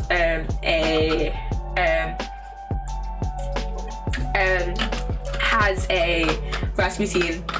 That's what I said, Rasputin Sandala, and she always complains about how loud it is, but it's not that loud. Or maybe it's because Poppy we have the opposite problem. Mine's like a fine level. Yours is so quiet, mine is so loud. Let me check out my sound alerts. Let me look at sound alerts. Let me have a look. My nose is so itchy, I swear to God. Stream and login with Twitch. Let me have a look, see. My alerts. I select all. Why is okay, let's see. Channel points, that's why. Select all. All of them have their volume up max. Wait, let me get rid of text to speech. Let me have a look. Yeah, they all have their volume up at 100%. How is it so quiet? I don't know. I'm gonna get back into Ace Attorney. Because God, I'm gonna finish off this investigation. Oh wait, we have 2 minutes of the ad. Should I just run it out? Let's just get through a bit more dialogue. Honestly, you have the memory capacity of a flea. Practice it 100 more times. Yikes. So, have you been called to testify tomorrow? Yes, and I'm so looking forward to my courtroom debut. But you would just have to wait until then. Oh, I'll be waiting. With a special piece of evidence I've been saving just for you. Thank you for the lurk, Ollie. Thank you for the lurk. Failed you. Wake up, you lazy bones. Huh? What? Was I sleeping? It must have been that sweet cologne of yours, Mr. LaBelle. Made me right sleepy, it did. Well, it's time for your lesson on what to do and say tomorrow.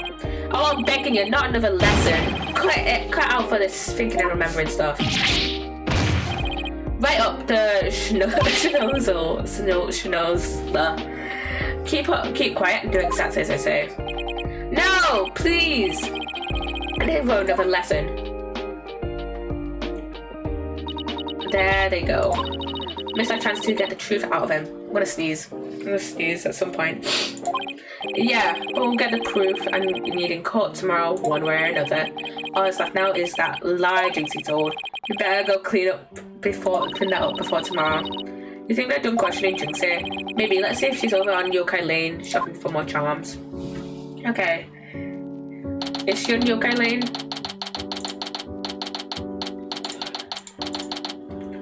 Have I been in a raid twice? Maybe. Welcome in Tempest Twitch. Maybe. Alright, the ad's gonna start in a minute. And I didn't read what she said. Let's look at her history. A cursed nine-tailed fox, the time fox, saying the score is nigh. When good chance but fested over time, our last vengeance will be mine. I didn't even notice. Oh my god. Okay, and it's time soon, so we won't read through Jinxie's dialogue yet. But yeah. I just started to know it up. I'm just gonna manually do it from quick actions. 1 minute. Oh, my nose is so itchy.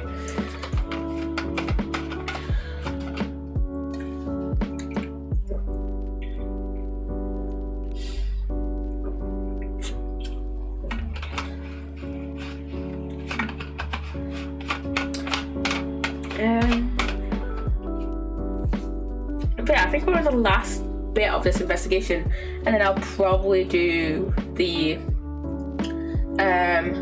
last trial for this case tomorrow. Probably. I don't know whether to double stream tomorrow. I probably won't, but we'll see. We'll see if I want to double stream tomorrow or not. So yeah.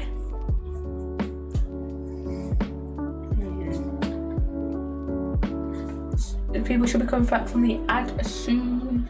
And people should be back from the ad. Welcome back from the ad. I accidentally dropped my finger on my keyboard. She must be possessed, sleepwalking. Maybe if I speak softly, I won't startle her and get a charm plastered on my forehead. I hope you have a great stream. Why, thank you, Tempest. Why, thank you. Jinxie? Huh? Oh, hello, Mr. Demon Lawyer. My charm must have fallen off again. Phew. I guess I can avoid a charm slap by toning down my card to steal. Are they done questioning you, Jinxie? Uh-huh. And on the way back, I stopped here to buy a new charm that was just released. Yeah, which one? The one with the nine-tailed fox and 10 tarot. It shows them dancing together. Really? Two better rivals dancing together? Uh-huh. It's a charm for rebuilding burned bridges. Alright, for the municipal merger issue. No, it's for the demon lawyer and the insomniac prosecutor. I'll stop you two from fighting like you did in court this morning.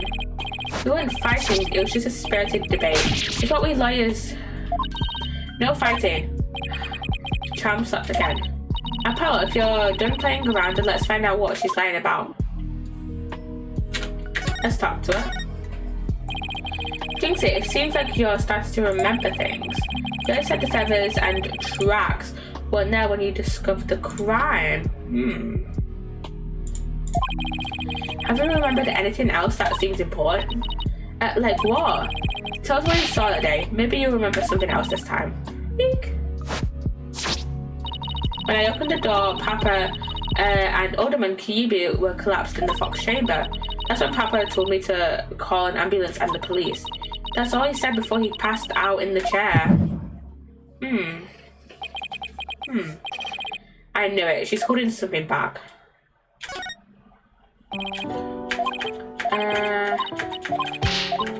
Need to perceive what she's doing.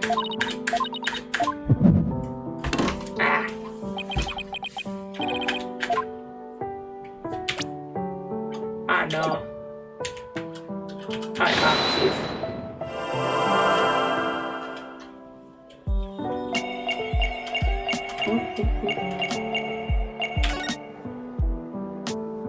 Gotcha! You were nervous when he said that's all he said, weren't you? I know because I saw your fingers move as if you were going to slap someone with a charm, huh? Listen to me, Jinxie. This is very important. Did Mayor Tema say anything else to you? It was nothing. He was just talking in his sleep. Talking in his sleep? So you admit that he did say something else? How could you tell? Only a demon could have such powers. What do you actually remember, Jinxie? Like I said, he was just talking in his sleep. I mean, why else would Papa say something like that? Could you be a little bit more specific? Before he painted, he said, "Forgive me, Jinxie. I killed Alderman Cube." He did what? The mayor actually confessed to the crime? But he didn't mean it. He couldn't possibly have known what he was saying. He was probably possessed, or maybe he was in the middle of a nightmare. A nightmare? No, this is a nightmare. This is one statement I wish I never heard. What in the world are we going to do now? Return to basics? That's right, always believe in your client no matter what happens. That is a liar's greatest and most trusted weapon. Right, just believe in my client, even if all I can see ahead is darkness and despair. Jinxie, does Prosecutor Blackwell know about your father's confession? I didn't mention it when he was questioning me. I mean, there's no way Papa's the killer. Why would the mayor confess like that? Could he really have been dreaming or simply delirious? Who knows? But I sure feel like I'm living in a nightmare. I'm a living nightmare right now. Apollo, what are we gonna do about tomorrow's trial? The crime scene was locked tight until Jinxie arrived, and our client's even confessed. Not only that, Jinxie's been accused of planting the yokai evidence. Both the mayor and Jinxie are going to prison if we don't do something. I know. Let's see here. Our lack of a third party in the locked room is a major problem. Jinxie has testified that when she first opened the door, Alderman Kyubi and Mayor Tenma were the only people she saw in the Fox chamber. But the real killer must have been hiding there as well. Considering the room was locked tight, that's the only explanation. Our mystery person must have fled the Fox chamber when it opened. And that's when Jinxie saw what she thought was Tenma Taro.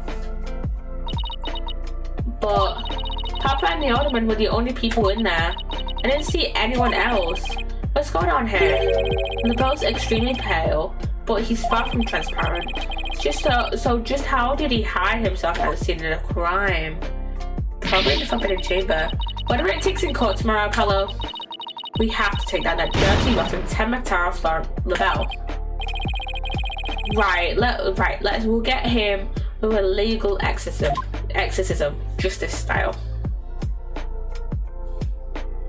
And that is where I'm going to end stream.